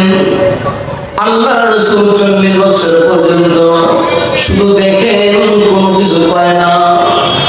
ডেকে বলে না, আবু জাহল রে, বাইতুল্লাহ থেকে মূর্তি শুধু দেখে আবু জাহেল কি করে তাও দেখে, আবু বকর কি করে তাও দেখে, ওমর উসমান আলী গোটা আরবের মানুষ কি করতেছে সব কিছু শুধু দেখে, কাউকে কোনো কিছু বলেন না। ঠিক না বেঠি? 40 বছর পুরা হয়ে যেদিন গিয়েছে, আল্লাহর পয়গম্বর হেরা পর্বতের মধ্যে অবস্থান করেছে। হেরা পর্বতের মধ্যে জিবরাইল আমিন আসছে, এসে বলতেছে কায়া মুহাম্মদ, সবাই বলেন সাল্লাল্লাহু আলাইহি ওয়াসাল্লাম। এসে বলে ইকরা ইয়া মুহাম্মদ, হে মুহাম্মদ আপনি পড়ুন। নবীজি বলেন আমি কি পড়বো, আমি তো পড়ালেখা শিখি নাই, আমি কি করি নাই পড়ালেখা, আমি তো ভাই জানি না, মা আনা বিকারি, আমি তো পড়া টরা জানি না। এমনি ভাবে জিবরাইল 2 বার বলেছে, নবীজি 2 বার জবাব দিয়েছে না পড়তে জানি না, পড়ালেখা শিখি নাই। ভাই তোমার বাড়ি কোথায়, ঘর কোথায় রে, তোমার পরিচয় কি, আমাকে তুমি বিশ্বাস করিও না, আমি আমার মালিককে তালাশ করতেছি। জোরে বলেন না সুবহানাল্লাহ। আমি আমার মালিককে তালাশ করি, আমাকে বাধা দিও না। হযরত জিবরাইল আমিন পয়গম্বরকে ধরাইয়া ধরলেন, বুকের সাথে মিলাইলেন, সিনা মিলাইলেন, চাপ দিলেন। চাপ দেওয়ার পর আবার বলতেছে কায়া মুহাম্মদ, হে মুহাম্মদ আপনি পড়ুন। প্রথমবার বলেছিলেন পড়েন, নবীজি বলে পারি না পড়া। দ্বিতীয়বার বলেছে, তখন বলেছে পারি না পড়া, পড়াতে পারবো না, আমি লেখাপড়া শিখি নাই। যখন চাপ দিয়েছে, চাপ দেওয়ার পর বলতেছে আবার পড়ুন। আল্লাহর পয়গম্বর এখন আর বলে না আমি পারি না, আবার বলে কি পড়বো রে, কার নাম নিয়ে পড়বো। জিবরাইল আমিন বলেন যেই মালিককে তালাশ করতেছেন আপনি আপনার ওই প্রভুর নামে পড়া আরম্ভ করে দেন। ইকরা বিসমি রাব্বিকাল্লাযী খালাক, খালাকাল ইনসানা মিন আলাক, ইকরা রাব্বুকাল আকরামুল্লাযী আল্লামা বিল কলম। আল্লাহু আকবার। অনুমতি দেওয়া হলো বন্ধু, কোরআন নাজিল করা হয়েছে হুদাল লিন্নাস, সকলের জন্য হেদায়েতের গ্রন্থ, সকলের জন্য আলাদা বাড়ির ব্যবস্থা করেছি। এই বাড়ির সব কিছু ঠিকানা, কি করলে কি বললে এই আপন আপন বাড়িতে যেতে পারবে, সব কিছু এখানে লেখা আছে। আপনি তাদের সামনে পেশ করেন, যারা গ্রহণ করে তারাই জান্নাতের বাড়ির মালিক হয়ে যাবে। নবীজি হেরা পর্বত থেকে এসেছেন, প্রথম যাকে ট্রিটমেন্ট করেছেন, যাকে দাওয়াত দিয়েছেন তিনি হলেন আম্মা জান হযরত খাদিজাতুল কুবরা রাদিয়াল্লাহু তাআলা আনহা। বলেন সুবহানাল্লাহ। আরবের একজন সুনামধন্য ব্যবসায়ী মহিলা আবেদা পয়গম্বরে ডেকে বলে খাদিজা কালিমা পড়ো, মুসলমান হয়ে যাও। আল্লাহ তাআলা আমার উপর কিতাব নাযিল করেছেন, যে কিতাব কেন নাযিল করেছেন, যে কিতাবের মধ্যে লেখা আছে হুদাল লিন্নাস, গোটা মানব জাতির হেদায়েতের জন্য আল্লাহ তাআলা নাযিল করেছেন। সুবহানাল্লাহ। যে কোরআনের হেদায়েত যদি গ্রহণ করতে চায়, ধরা গাওয়ার ব্যবসায়ীরা ভাইয়েরা মুহূর্তের মধ্যে হেদায়েত পেয়ে যাবে। যদি গ্রহণ করতে চায়, মুন্সিগঞ্জের সদরের মানুষেরা হেদায়েত পেয়ে যাবে, জান্নাতের বাড়ি পেয়ে যাবে। যদি গোটা মানব জাতির জন্য আমি আল্লাহ তাআলা নাযিল করেছি, যে গ্রহণ করতে চায় সেই কামিয়াব হয়ে যাবে। খাদিজা তুমি কালিমা পড়ো। হযরতে আম্মা জানকে বলার সাথে সাথে কোনো জিজ্ঞাসা করে নাই, কোনো বলতে দেরি হয় নাই, সাথে সাথে সাক্ষী দিয়েছেন আশহাদু আল্লা ইলাহা ইল্লাল্লাহু ওয়া আশহাদু আন্না মুহাম্মাদান আবদুহু ওয়া রাসূলুহু। আল্লাহু আকবার। গ্রহণ করলেন। সর্বপ্রথম কি করলেন গ্রহণ? হুদাল লিন্নাস, গোটা মানব জাতির হেদায়েতের জন্য, তাদেরকে পথ দেখায় দেওয়ার জন্য। কোন জায়গার পথ? দলাগাঁও বাজারের পথ। কোন পথ? জান্নাতের পথ। এই জান্নাতের সকলের জন্য বাড়ি আল্লাহ তাআলা সাজায় রেখেছেন। ওই জায়গার পথ আম্মা জান কোনো কিছু প্রশ্ন করলেন না। নবীজি ডেকে বলে, খাদিজা রে, কোনো কিছু জিজ্ঞাসা করলে না। বিনা প্রশ্নে বিনা জিজ্ঞাসায় দাওয়াত দেওয়ার সাথে সাথে কালিমা পড়ে মুসলমান হয়ে গেলে। এরে খাদিজা, তুমি কি জানতে নাকি আমি নবী, আমি মুহাম্মদ যে নবী হব, এই কথা কি তুমি জানতে নাকি? আম্মা জান ডেকে বলে, পয়গম্বর, শুধু নবী হইবেন এটাই শুধু জানি না, নবী হইবেন এটা তো জানি, এর সাথে সাথে জানি গো, নবুয়ত পাওয়ার পর আমি খাদিজার কাছে সর্বপ্রথম আসবে। নবী হইবেন এটা তো জানি, এটার সাথে সাথে এটাও জানি, নবী হওয়ার পর আমার কাছে আগে আসবেন। আমি শুধু অপেক্ষা করতেছিলাম, 15 বছর যাবত শুধু অপেক্ষা, কোন দিন এসে বলবেন, খাদিজা সাক্ষী দিয়ে দাও আমি মুহাম্মদ নবী হয়েছি। জোরে বলেন না সুবহানাল্লাহ। নবীজি বলে, খাদিজা এই আশ্চর্য কথা, আশ্চর্য কথা না? নবী নবী হবেন এটাও জানি, এটা জানার পর আপনি যে আমার কাছে আসবেন সেটাও আমি জানি। নবী কয়, কি আশ্চর্য কথা, জানলে কি করে? ঠিক না? কে বলে? প্রশ্ন জাগে কিনা? তুমি একজন মহিলা, এই কথা জানলে কি করে? এটা তো জানার কথা নয়। আম্মা জানলে কি বলে, পয়গম্বর, আমি জানলাম কেমন করে? আমি ঘুমের ঘরে স্বপ্নে দেখেছি। ঘুমে আমরা স্বপ্নে দেখি না, চক্ষু বন্ধ থাকে না, খোলা থাকে। ও পয়গম্বর, স্বপ্নে দেখেছি আকাশের পূর্ণিমার চাঁদ আমি খাদিজার কোলের মধ্যে বসে পড়েছে। আমি খাদিজার কোলের মধ্যে আকাশের পূর্ণিমার চাঁদ আমি দেখেছি। স্বপ্নে আমরাও দেখি, ঠিক না বেটি? স্বপ্নে মানুষে কত কারণে দেখে, 3 কারণ। কত কারণ? সূরা ইউসুফের 4 নম্বর আয়াতের মধ্যে আল্লাহ তাআলা বলেছেন, এই আয়াতের ব্যাখ্যায় তাফসীর কারকরা বলেন, স্বপ্নে মানুষে 3 কারণে দেখে। যে আয়াতের মধ্যে আল্লাহ পাক রব্বুল আলামিন হযরত ইউসুফ আলাইহিস সালাম ছোটবেলায় একটা স্বপ্নে দেখেছেন। স্বপ্নের কথা সূরা ইউসুফের 4 নম্বর আয়াতের মধ্যে আল্লাহ তাআলা বর্ণনা করেছেন। আল্লাহ বলেন, إذ قال يوسف لأبيه يا أبت إني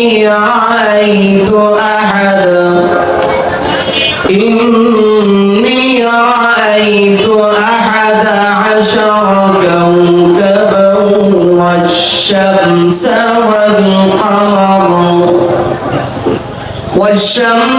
والقمر رأيتهم لي ساجدين।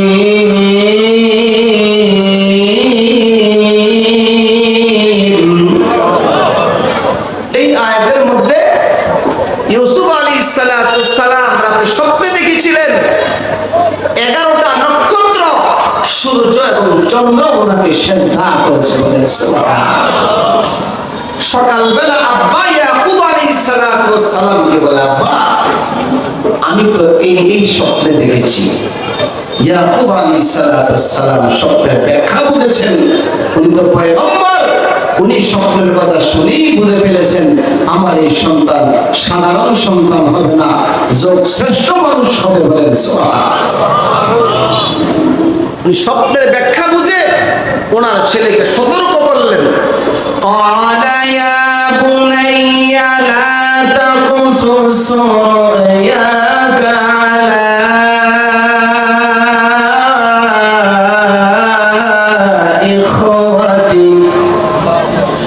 على إخوتك فيكيدوا لك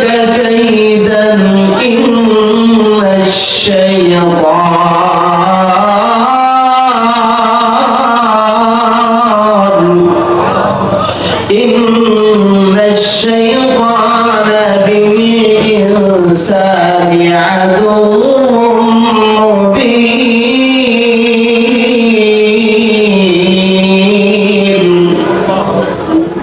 ছেলেকে বলে বাবা লা তাখসুস রুয়াকা আলা ইখওয়াতিক এই স্বপ্ন কিন্তু তোমার ভাইদের কাছে বলিও না কার কাছে বলিও না ভাইদের কাছে বলিও না যদি বলো তখন তারা তোমার বিরুদ্ধে ষড়যন্ত্র লিপ্ত হবে ঠিক না বেঠি ষড়যন্ত্র লিপ্ত হয়েছিল কিনা ওই দিয়ে যাব না আমার ভাইয়েরা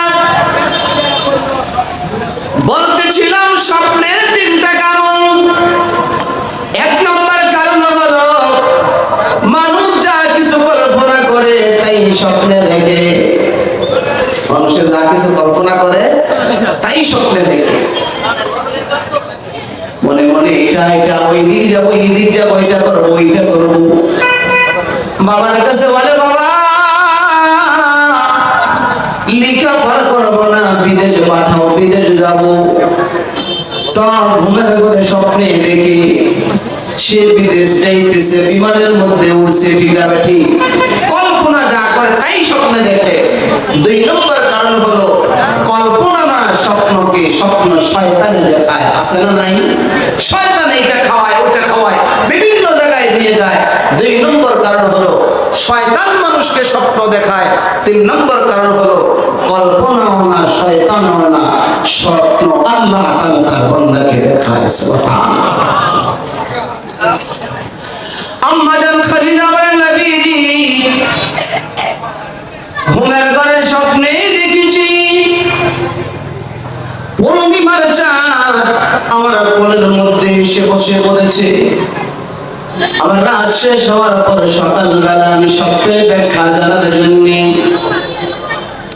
আমার ভাই ওয়ারাকা ইবনে নাওফেল ওই যুগের মধ্যে স্বপ্নের ব্যাখ্যা তিনি দিতেন ও পয়গম্বর আমি আমার ভাইয়ের কাছে স্বপ্নের ব্যাখ্যা জানার জন্য চলে গেলাম ভাইকে যে বললাম ভাই আমি তো এই স্বপ্নে দেখেছি আমার ভাই আমার স্বপ্নের কথা শুনে মুস্কি হাসা আরম্ভ করে দিয়েছে আমি খাদিজা বড় লজ্জিত হয়ে পড়লাম লজ্জার মধ্যে পড়ে গেলাম আমি বলতেছি ভাই আমার স্বপ্নটা মনে হয় ভালো না হাসলেন কেন আমার ভাই ওয়ারাকা ইবনে নাওফেল ডেকে বলে খাদিজা তোর তকদির লেগে গিয়েছে তকদির বড় ভালো রে ভাই কি তকদির লেগে গিয়েছে রে খাদিজা পূর্ণিমার চাঁদ দেখেছো পূর্ণিমার চাঁদ মা আমিনার কলিজার টুকরা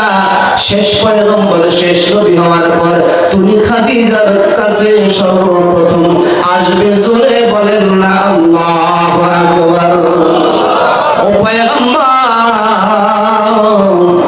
ওই দিন থেকে অপেক্ষা করতেছিলাম কোন দিন যেন আল্লাহর পক্ষ থেকে পারমিশন পাইবেন আর আমার কাছে আসবেন আমাকে আগে বলবেন খাদিজা রে কালিমা পড়ো মুসলমান হয়ে যাও আমি ওই দিন অপেক্ষায় ছিলাম আজকে বলেছেন এই জন্য কোনো কিছু জিজ্ঞাসা করার প্রয়োজন আমার হয় না হেদায়েত পেয়ে গেলেন ঠিক না ঠিক আল্লাহ বলেন হুদাল লিন্নাস রমজান মাসের কোরআন রমজান মাসে কোরআন নাযিল করা হয়েছে কেন নাযিল করা হয়েছে আল্লাহ বলেন হুদাল লিন্নাস গোটা মানব জাতির জন্য হেদায়েতের গ্রন্থ দিয়েছি এই কোরআন তাকায় তাকায় দেখবে ধলা বাজারের ব্যবসায়ীরা কোন রাস্তায় ব্যবসা করলে পরে ঠিক হবে ঠিক না ঠিক যে গ্রহণ করে সেই কামিয়াব হয়ে যাবে আল্লাহ পাক রব্বুল আলামিন বলেন কোরআন শরীফ আরো কোন কারণে নাযিল করেছি আল্লাহ বলেন ওয়া বাইনাতিম মিনাল হুদা ওয়াল ফুরকান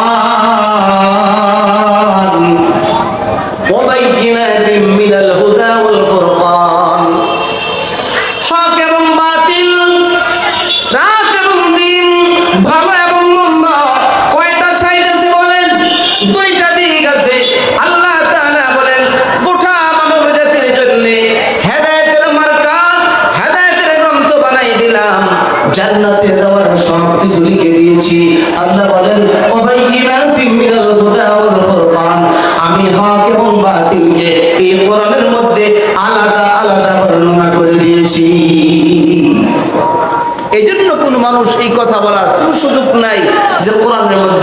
কিছু পাই নাই।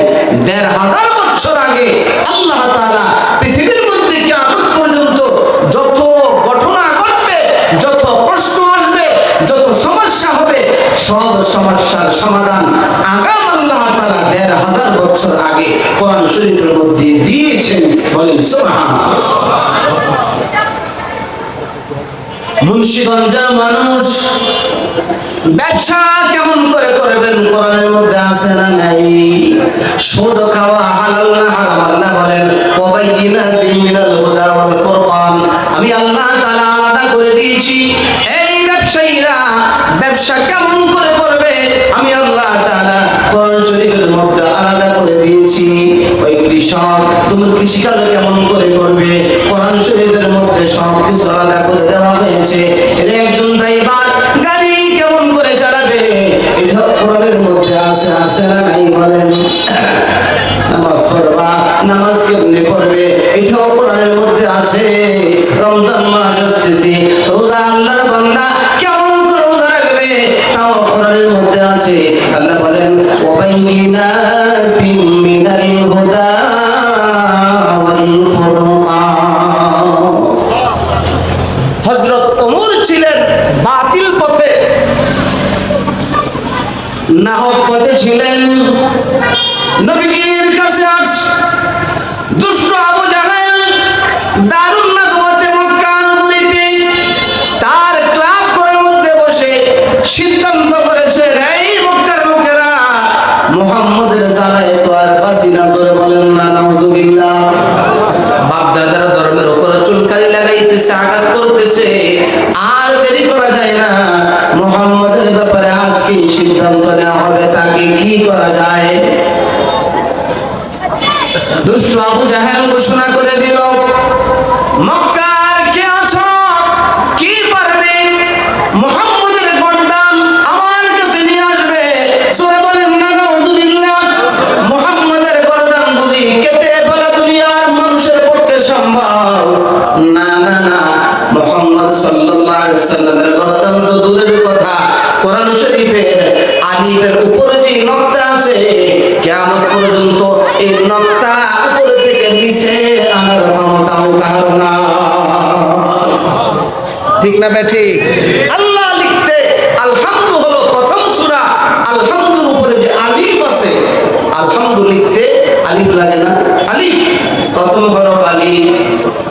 আলিফের উপরে একটা জবর আছে না নাই? আলিফের উপরে যেই জবর আছে কিয়ামত পর্যন্ত গোটা বাতিল গোষ্ঠী চেষ্টা করো আলিফের উপরের নকতা নিচে আনা সম্ভব হবে না। ঠিক না ঠিক? মুহাম্মদের গর্দান উড়াই দিবে এই দুষ্ট বাতিল, এই ষড়যন্ত্র করে মিটিং করতেছে। ঘোষণা হয়ে গেল, কে পারবে? আমি আবু জাহেলের পক্ষ থেকে বিশাল উপহার থেকে দেওয়া হবে। উপহারটা কি হতে পারে? উপহারটা হলো ১০০ লাল উটনি তাকে দেওয়া হবে। আরবের জমিনের মধ্যে লাল উটনির বড় কদর ছিল, বা লাল উটনির বড় দাম ছিল। কেউ দাঁড়ায় না, কেউ পারবে, কেউ দাঁড়ায় না। পরিশেষে খাত্তাবের বেটা হযরত ওমর রাদিয়াল্লাহু তাআলা আনহু তখন করে সাহাবী ভাই নেই কাফের, ঠিক না ঠিক? দাঁড়াই গিয়েছে আবু জাহেল রে, এতক্ষণ তামসা দেখলাম, আমি দেখেছি আমি ওমরকে ছাড়া মুহাম্মদের গর্দানকে আনতে সাহস পাবে না। চলে গেছে, আমি পারবো? হ্যাঁ। আবু জাহেল বলে, হ্যাঁ আগ থেকে ভাবতেছিলাম যে মক্কা নগরীতে তোমার চেয়ে বড় সাহসওয়ালা কেউ নাই, এই উপহারটা যে তুমি নিবা এটা আমি তখন ভাবতেছিলাম, কিন্তু তারপর তোমার নাম আমি বলি না, আমি দেখতেছিলাম যে তুমি কখন দাঁড়াইবা। জোরে বলেন নাউজুবিল্লাহ।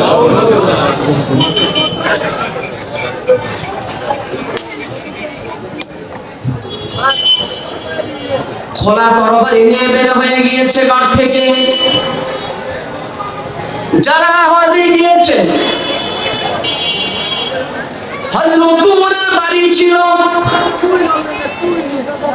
মেসপালার দিকে যাইতে দক্ষিণ দিকে যাওয়ার সময় যে মেন রাস্তা, প্রথম যে বড় গলি, এর সাথেই ছিল হযরত আবু বকরের বাড়ি।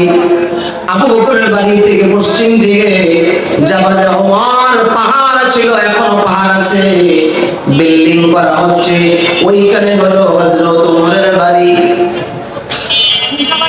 বৈঠকখানা থেকে, ক্লাব ঘর থেকে বের হয়ে বাড়িতে চলে গেল তরবারির জন্য। খোলা তরবারি নিয়ে আল্লাহর পয়গম্বরের গর্দান দ্বিখণ্ডিত করার জন্য বের হয়ে আসে। পথের মধ্যে এক সাহাবীর সঙ্গে মুলাকাত। সাহাবী রেখে বলে, ওমর কোথায় যাও? দেখি বলে, তোদের নবী মুহাম্মদের গর্দান কাটার জন্য যাই। সাহাবী রেখে কয়, মুহাম্মদের গর্দান কাটার জন্য যাও, তোমাকে বুঝো কাজ জ্বালিয়ে দিব, তুমি গেলে তোমাকে ডাবা জ্বালাই দিব, ঠিক না বে ঠিক?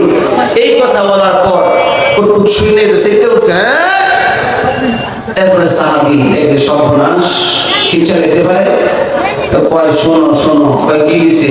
তুমি যে মুহাম্মদের গর্দান আনতে যাও, তোমার বাড়ির কোন খোঁজখবর তোমার আছে? বাড়িতে কি হয়েছে?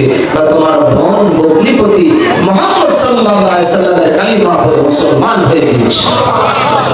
নিজের ঘরের খবর না নিয়ে অন্যের বিরুদ্ধে ষড়যন্ত্র করার কি দরকার? যাও নিজের বাড়ির খবর নাও।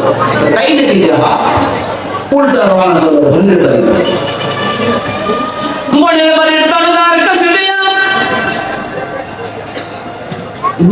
কাছে যাওয়ার পর আওয়াজ দেওয়ার আগে কানের মধ্যে আওয়াজ আসতেছে, ভিতরে তেলাওয়াত হচ্ছে,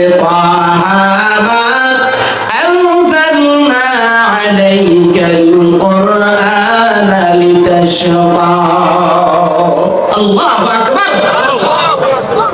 কোরআন তেলাওয়াত হয়, আর কোরআন তো এমন এক জিনিস যেটা তেলাওয়াত শুনলে পরে আস্তে আস্তে কলিজার মধ্যে রহমতের বৃষ্টি পড়তে থাকে। বৃষ্টি তো শুরু হয়ে গিয়েছে। তেলাওয়াত করতে করতে ওই জায়গার মধ্যে চলে গিয়েছে, ওয়া আনা খাতারতুকা ফাসতামি' লিমা ইউহা ইন্নানি আনাল্লাহু লা ইলাহা ইল্লা আনা ফা'বুদনি ওয়া আকিমিস সালাতা লিযিকরি। আল্লাহু আকবার। হযরত ওমরের হেদায়েতের আয়াত ছিল এটাই, ইন্নানি আনাল্লাহ। আল্লাহ তার নিজের পরিচয় নিজে তুলে ধরেছেন, ইন্নানি আনাল্লাহ,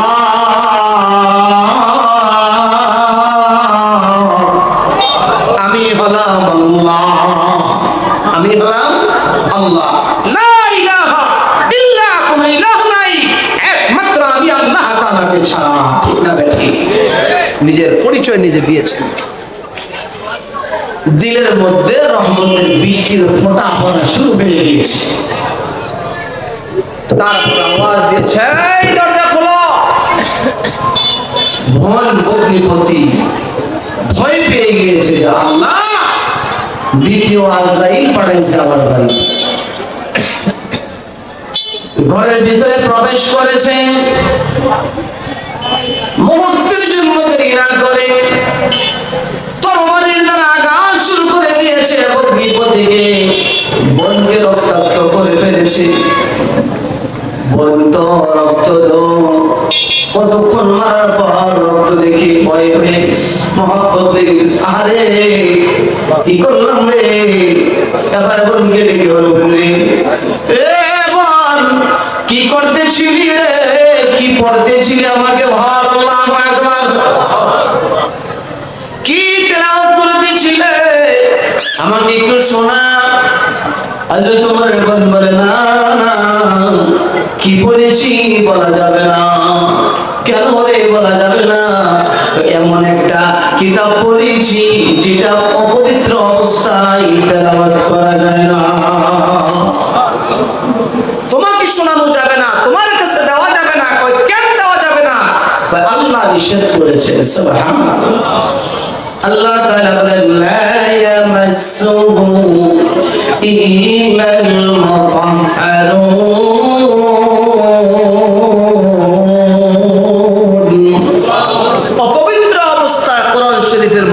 লাগানো যাবে না। হযরত ওমর ডেকে বলে, কি করলে ধরতে পারবো বল, সেটাই করবো। আল্লাহু আকবার। রহমত তো নাযিল হওয়া শুরু হয়ে গিয়েছে। হযরত ওমর ডেকে বলে যদি ধরতে হয় পড়তে হয়, পবিত্রতা হাসিল করো। পবিত্র কেমনে হবো? গোসল করো। আসল তো গোসল করলে হবে না, এটা তো হলো কালিমা পড়লে পবিত্র হবে, ঠিক না বেঠি? এটা তো গোমরাহির নাফাকি। এটা সাবান দিয়ে ডললে তো এই নাফাকি দূর হবে না, ঠিক না বেঠি? উনি যা বুঝছেন প্রথম যুগের তো বলে গোসল করে আসো। কয় হ্যাঁ, কোনো অসুবিধা নাই, গোসল করো, আমি তোমার এই কোরআনকে ধরতে চাই, পড়তে চাই। সুবহানাল্লাহ। গোসল করে আসলে হযরত ওমর ভন ডেকে বলে, এটা তোমার কাছে দিব, চলো চলো। আমার কাছ থেকে কেন ধরবা? যেই পয়গম্বর উপর কোরআন নাযিল হয়েছে ওই নবীর কাছে চলে আসো। ওমর ডেকে বলে, ভাই যা যা ওয়াদা দিলাম রে, এখনই চল না, আমি তোর নবীর কাছে চলে যাব। সুবহানাল্লাহ। হাতের মধ্যে তরবারি আছে, বের হয়ে গেছে। নবীজি সাহাবায়ে কেরামদেরকে নিয়ে বসা। হযরত ওমরের ভন ভগ্নিপতি, ওমরের হাতের মধ্যে খোলা তরবারি দেখা যায়। নবীজির কাছে ডেকে বলে, নবী। ওমর আসতেছে খোলা তরবারি হাতে। নবীজির চাচা ডেকে বলে, আয় আয় পয়গম্বর, বাধা নাই বাধা নাই। ওমরের হাতের মধ্যে যে তরবারি আছে, আমি আমার খোদার জাতের কসম করে বলি গো, ওমরের হাতের তরবারির দ্বারা আমি ওমরের গর্দানটাকে এক্ষুনি দ্বিখণ্ডিত করে দিব। ওমর আসবে আমার নবীর কাছে, খোলা তরবারি নেই আর আমি বসে থাকবো, তা কখনো হতে পারে না। এক্ষুনি দেখবেন ওমরের হাতের তরবারির দ্বারা তার গর্দানকে আমি আলাদা করব। নবীজি কয়, না রাগ হইেন না, রাগ হইেন না, আসো ওমরকে আসতে দেওয়া হোক। নবীজি 2 দিন আগে দোয়া করছে, আল্লাহ মক্কায় 2 জন ওমর, 2 জন নেতা আছে, ওমর ইবনে খাত্তাব, আবু জাহেল ইবনে হিশাম। এ আল্লাহ, 2 জনের মধ্য থেকে আপনি কাউকে কবুল করেন, ইসলামের উন্নত হয়। মালিকের দরবারে দরখাস্ত দিয়েছেন এমন একজন ব্যক্তি যার দরখাস্ত ফেরত আসার কোনো সম্ভাবনা না। নবীজি রেখে বলে, সাহাবীরা বাধা দিও না, আসতে দাও। দরজার মধ্যে দাঁড়াইয়া ডাক দেয়, পয়গম্বর আমি আপনার দরবারে এসেছি, ঢুকতে পারবো না। নবীজি বলে, আসো আসো আসো। নবী ওমরের গলার আওয়াজ শুনে বুঝতে পেরেছে যে আওয়াজ দিয়েছে দুশমনের আওয়াজ না, এটা হলো বন্ধুত্বের আওয়াজ। ভালোবাসার ডাক আর দুশমনির ডাক দুইটা কি একরকম না? না। হযরত ওমর নবীর কাছে আসছে, এসেই যখন আওয়াজ দিয়েছে নবীজি বুঝতে পেরেছে এটা তো গজবের আওয়াজ না, এই আওয়াজটা তো রহমতের আওয়াজ। সুবহানাল্লাহ।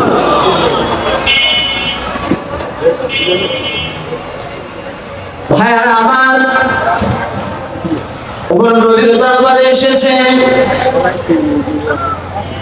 আমার নাকি বলবে, ওমর নবীজি নাকি কেন এসেছ? ওমর নাকি বলে, পয়গম্বর ঘর থেকে বের হয়েছিলাম, বড় উপহার গ্রহণ করব। ওমর রে, কি উপহার? ওমর নাকি বলে, পয়গম্বর দুষ্ট আবু জাহেল ঘোষণা করেছিল আপনার গর্দান যদি কেটে নিয়ে যায়, কেমন নিয়ে দিতে পারে, 100 লাখ রূপী তাকে উপহার দেওয়া হবে। এসেছিলাম আপনার গর্দান নেওয়ার জন্য। নবীজি বলে, ওমর এখন কি সিদ্ধান্ত নিয়েছো? রেখে বলে, পয়গম্বর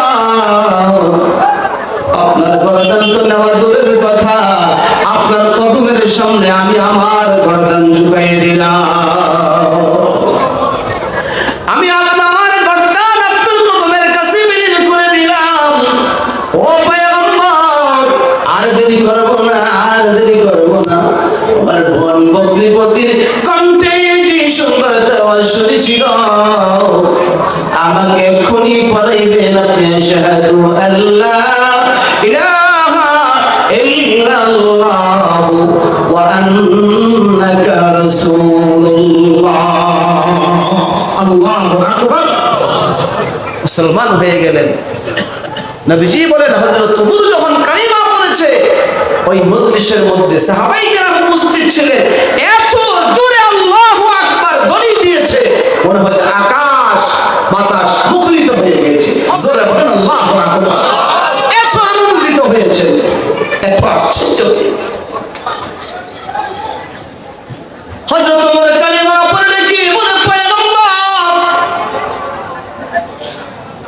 আমি এখন কালিমা পড়ে দিয়েছি, আল্লাহর উপর ঈমান গ্রহণ করেছি। ও পয়গম্বর জানতে চাই আল্লাহ তাআলা সত্য নাকি মিথ্যা? আপনারা কি বলেন? বলেন আল্লাহ তাআলার ওয়াদা সত্য না মিথ্যা? আল্লাহ তাআলা ওয়াদা করেছেন, কারণ আমাদের মুক্ত ঠিক নাই, বেজাল করি না করি। আর ওয়াক্ত গালাত সুবে গালাত শাহে গালাত হাই, हर वक्त गालत सुबह गालत शाम गालत है, हर कौल गालत फेल गालत सभी गालत है, हर कौल गालत फेल गालत सभी गालत है। বেজালের শেষ নাই, ঠিক না বেটি? কথায় বেজাল, কাছে বেজাল, সকালে বেজাল, বিকালে বেজাল, সব সময় যেমন গলতের উপর চলে আসতেছি। আল্লাহ তাআলার ওয়াদা মিথ্যা নয়, আল্লাহর ওয়াদা বড় হক, ঠিক না বেটি? আল্লাহ নিজেই বলেছেন ওয়াদাল্লাহ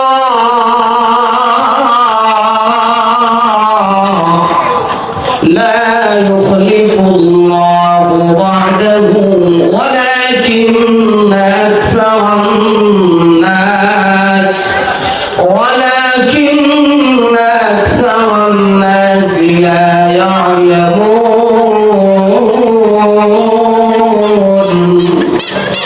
আল্লাহ তাআলার ওয়াদা বড় হক, লা ইউখলিফুল্লাহু ওয়া'দা, তার ওয়াদা কখনো তিনি কি করেন না? ভঙ্গ, অঙ্গীকার কখনো ভঙ্গ করে না। লা ইউখলিফুল্লাহু ওয়া'দা, তার ওয়াদা কখনো ভঙ্গ হয় না। ওমর ডেকে বললেন, আল্লাহ যদি সত্য হয়, আপনি পয়গম্বর, আল্লাহ তাআলা নবী, আপনি সত্য কিনা যে আমি সত্য? কোরআন সত্য কিনা? হ্যাঁ কোরআন সত্য। হযরত ওমর ডেকে বলে, পয়গম্বর সত্য মালিকের উপর ঈমান গ্রহণ করেছি, সত্য নবী পেয়েছি, সত্য কোরআন পেয়েছি। এখন আর ঘরের মধ্যে লুকাইয়া লুকাইয়া মালিকের কথা বলবো না, এক্ষুনি আমার সঙ্গে চলেন গো বাইতুল্লাহ যায়, এক্ষুনি নারে তাকবীর উচ্চ কণ্ঠে উচ্চারণ করব, হক এবং বাতিলকে আলাদা করে দিব। হযরত ওমর বাইতুল্লাহর সামনে গিয়েছে, হক এবং বাতিল আলাদা করে দিয়েছে। ওমর শাহী দায়ে আমাশুকে শুদ, হক ওয়া বাতিল রাজুদিন ফারুকে শুদ, হক ওয়া বাতিল রাজুদিন ফারুকে শুদ। আল্লাহু আকবার। এজন্য আল্লাহ তাআলা বলেন, রমজান তো ওই মাস যে মাসের মধ্যে কোরআন নাযিল করা হয়েছে। কেন নাযিল করা হয়েছে? হুদাল লিন্নাস, গোটা মানব জাতির জন্য কোরআন নাযিল করা হয়েছে। আর কোরআনে কি বলে? হুদাল লিন্নাসি ওয়া বাইয়িনাতিন মিনাল হুদা ওয়াল ফুরকান, হক এবং বাতিলকে কোরআন শরীফে আলাদা করে দিয়েছেন। বলেন না সুবহান।